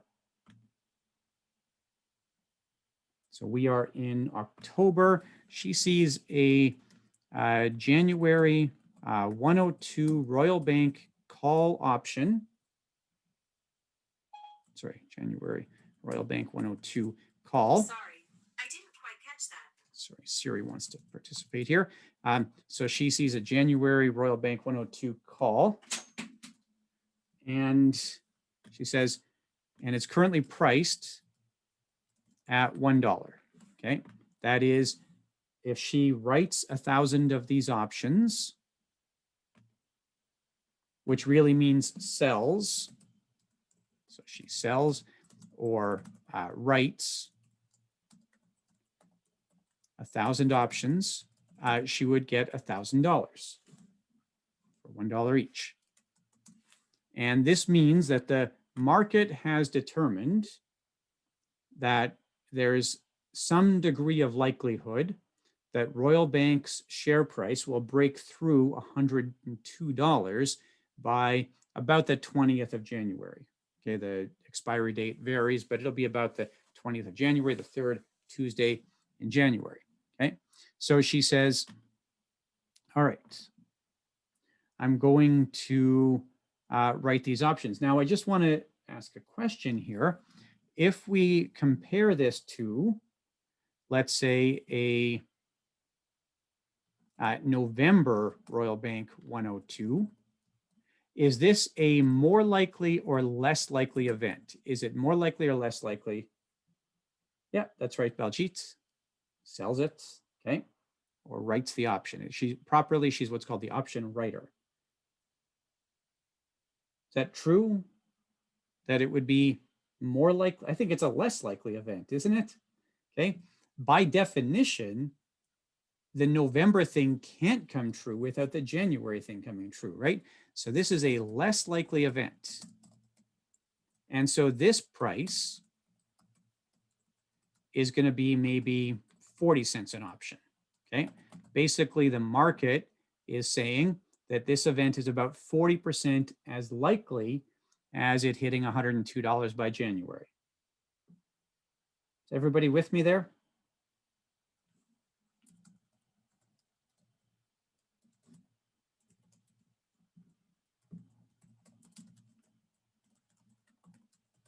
And there's a whole bunch of math we can do. We can do the intrinsic price of an option.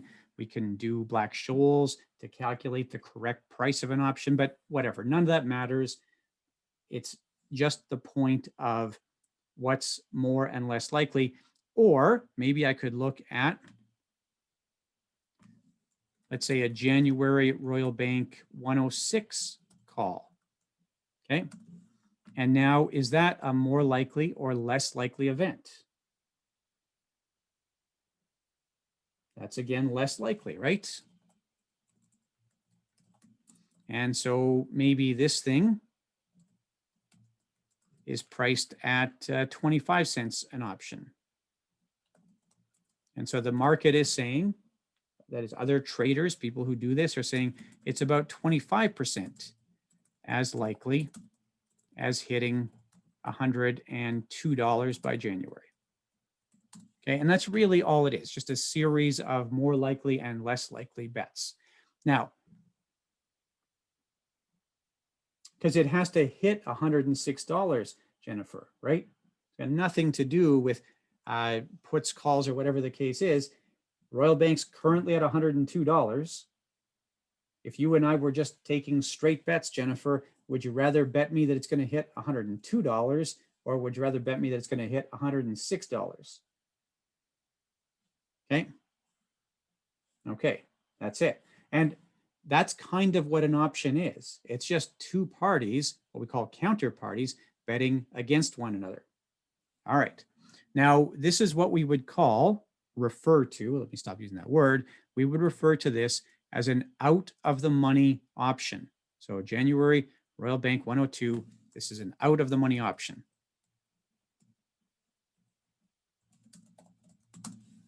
Okay. Meaning that it's not currently within its exercise price. You can buy in the money options. In the money options are kind of a cheap way to get exposure to a movement in share prices, and they have their in the money feature built into their pricing. Okay. So this is an out of the money option. All good?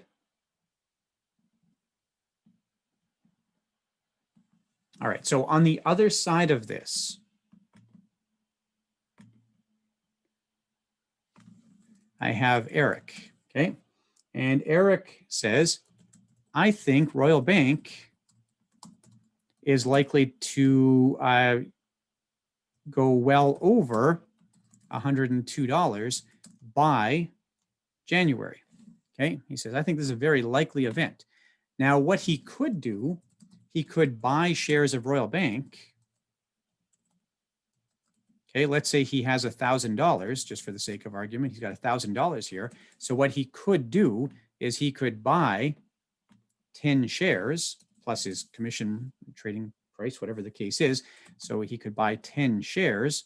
That's good, at $1,000. And then it goes up to, let's say it goes up to $105, just for the sake of argument. Great, he made $50, right?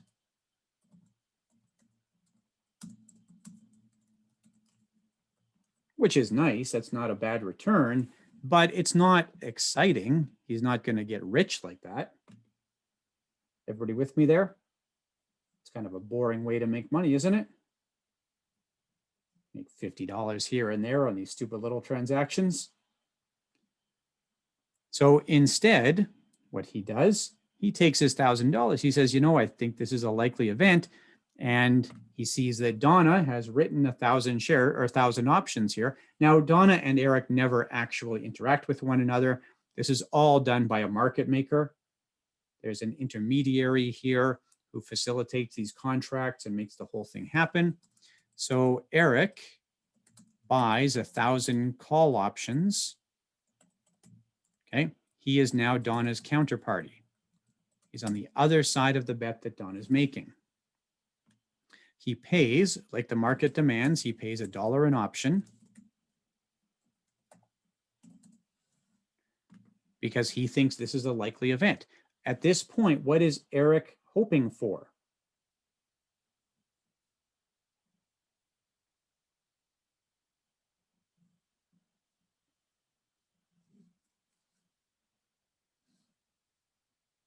He's hoping the price goes up, right? And he's hoping the price goes up by January.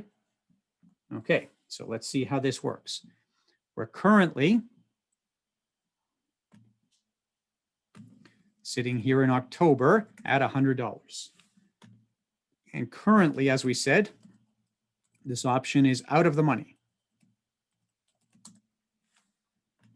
All right. And now we watch the share price. Okay. So share price does whatever it does.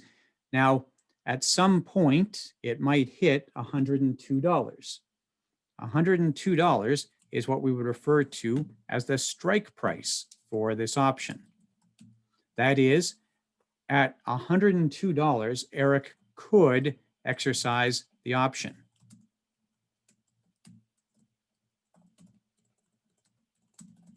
Okay, and when we say he could exercise the option, what that means is that he forces Donna, in the terms of this contract,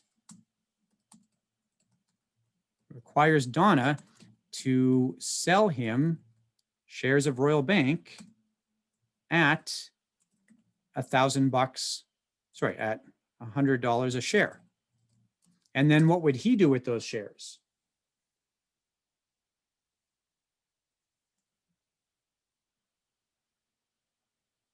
He would immediately sell. Perfect, Connor. He immediately sells at 102. Okay. And he makes $2.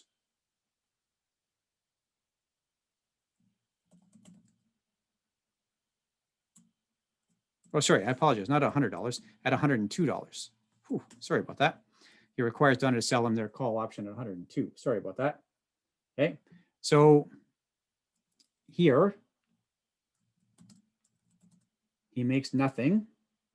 Everybody with me here? But he could do this. Okay.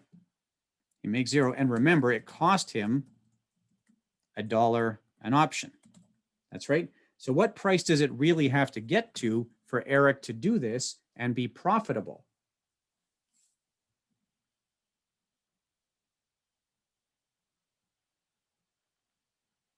So I would say 103.01. 103.01 is the point at which this becomes profitable for Eric.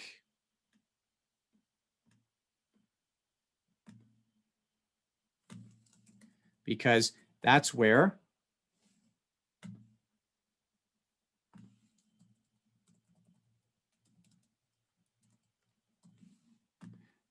that's the point at which he could exercise the option. He makes $1 for every option exercised, right? He buys them at 102 and now sells them at 103.01, and it cost him $1 to do that. So yeah, exactly. In fact, Jennifer, sorry, no, that's not exactly right. Sorry, Jennifer, I apologize. Anything over is considered to be in the money. In the money just means that you are above the strike price, okay? So in the money refers to the position of the option, not to Eric's position. All right. So let's say, for the sake of argument, that it hits $104 before the expiry date. So it hits 104 before expiry. And Eric exercises his option. Okay, everybody with me here?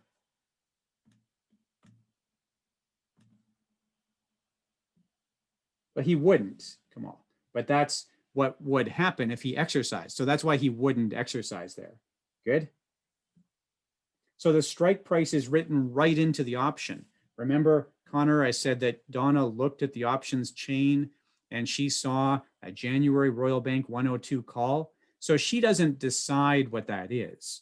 The options chain, the market essentially, has already built these contracts. Okay, well, hang on a second, Greggy. I think you'll see that right here, okay? It's a true story, Shika. Hang on to that comment for a second because I'm going to talk about that right away. So if it hits 104 before expiry, okay, then what happens here is, again, he requires Donna to sell at what price?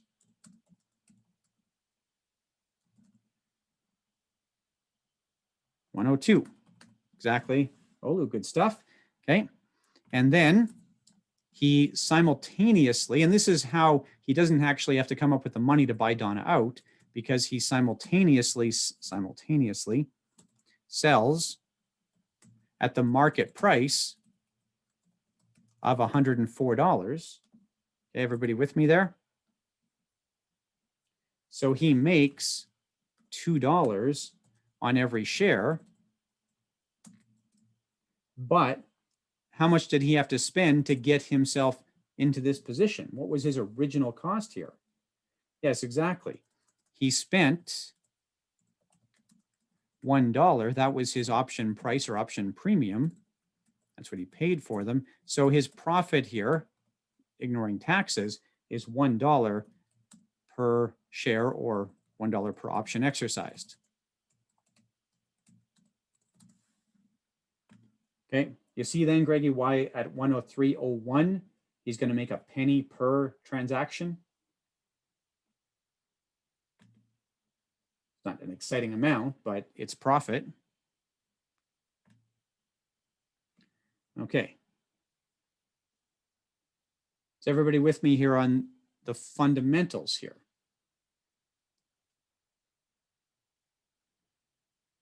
Now, what I would suggest, let's say it only gets to 102.70.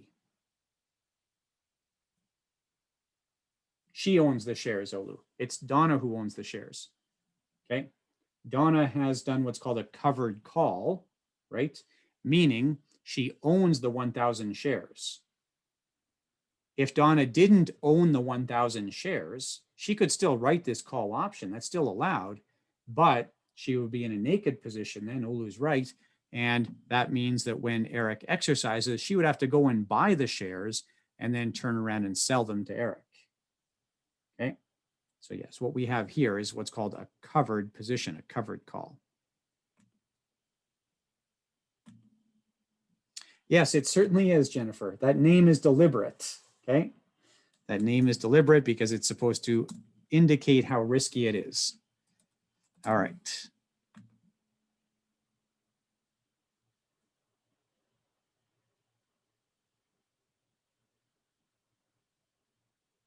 Yeah, it's true, Connor. Donna's in sort of a known position here, right?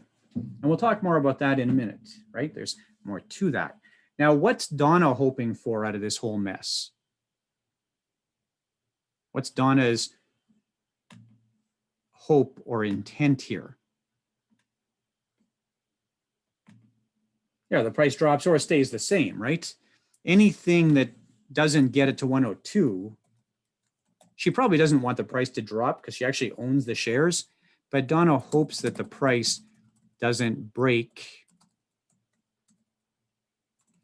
through 102 by whatever it is, by January 17th or 20th or whatever the date is. Okay. And exactly that, Shika, she's already collected the premium, right? She already brought in her $1 and now she just keeps that $1, $1,000 really, and she does what she wanted, okay? Okay, now just to follow up on Shika's comment a minute ago, this is a true story. It's actually very rare for an option holder, which is Eric, to exercise the option before we get to the expiry date. What would actually be more realistic here?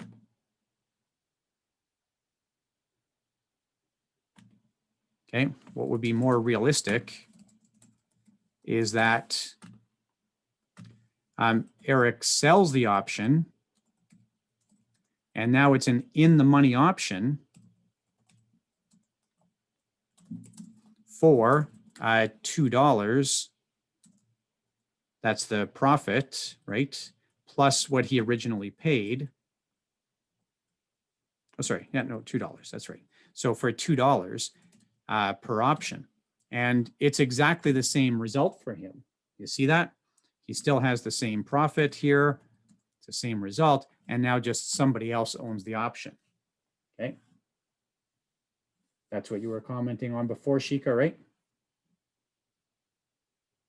And this is really what you'll see. You're going to see options like this that trade hundreds of times between the time that Donna originally writes it and that mid-January date. Okay, that's good. These are highly, highly liquid. They are constantly transacting You have people who are on both sides of this bet who are figuring that there's some benefit to securing this position, okay, to knowing that they can make a little bit of money if Royal Bank share goes up, or insulating themselves from some risk somewhere, okay. That's good. And I'm just going to throw one more thing in here, and then we'll take a coffee break. So what would be sort of Donna's worst case scenario here? If you're Donna, what would be your worst nightmare out of this whole thing?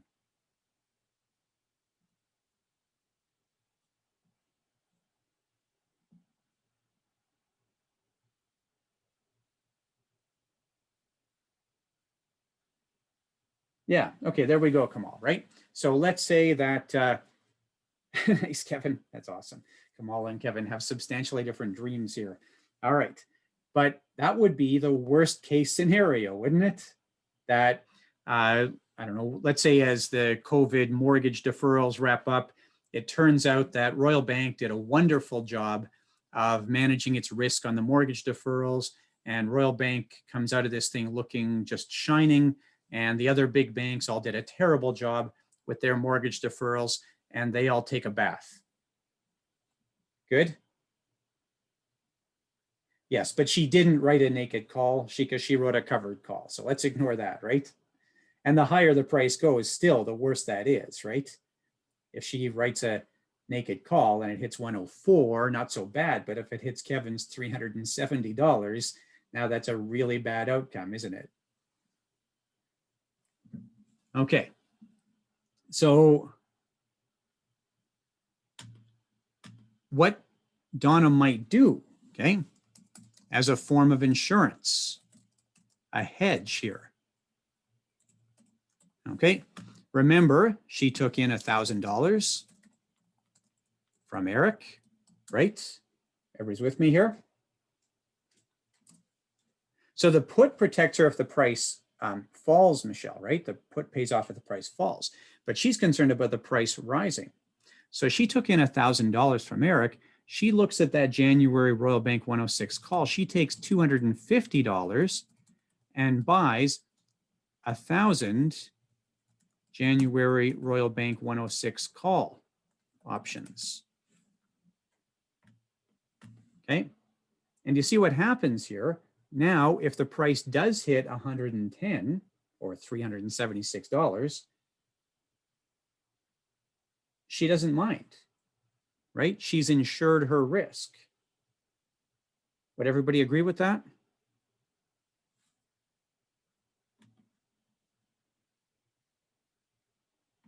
Yeah, that's fair, Trevor, right? She's created a collar.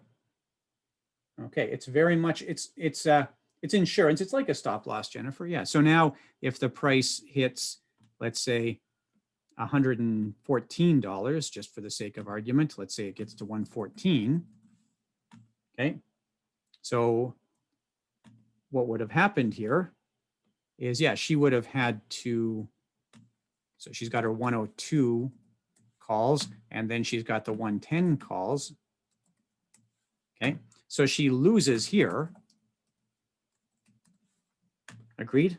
She comes out behind on that deal. But here she has these in the money options. Here she profits on this gain. Okay, that's good. And it becomes like a stop loss. It's not perfect. She's just insured against that large increase in price. And what she could actually do here, Shika, she has enough money, or almost enough money, that she could actually buy the shares from the 110 option writer and keep those shares. She doesn't have to turn around and sell them because she already has the money from Eric buying her shares off of her when the 102 option got exercised. Okay. That's good. So she does lose a little bit. She missed this part of the gain. She missed out here. But she's participating on the 110 side.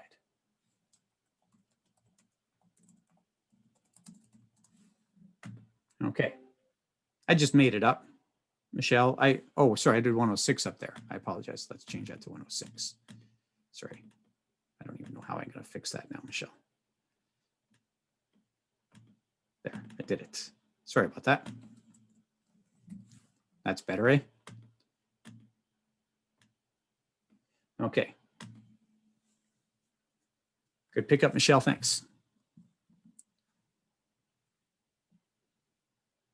Okay.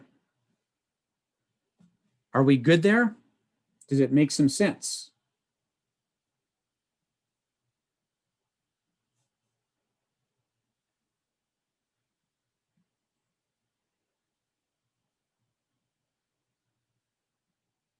Okay. And the best way to make heads and tails of this, where did I lose you? The best way to make heads and tails of this is to draw it out. Okay.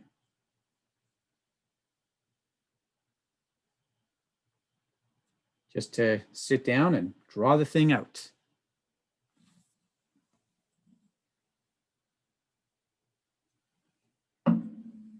All right. Yes, yes, absolutely. The Khan Academy video on this is quite good. Yeah. Not the same thing at all, Devin. No. So call, right, is a bet that this is going to go up. Okay.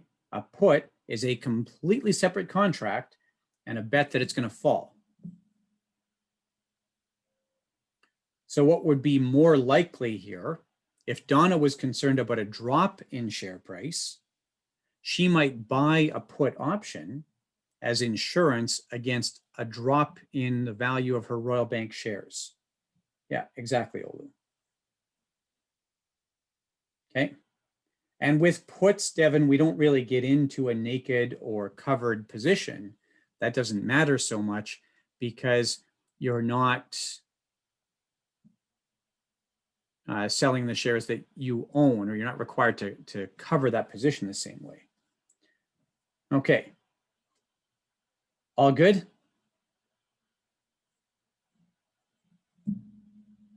I have a multiple choice question about this after lunch or after coffee, Sanjay. Okay. All right. Okay, let's take a break there.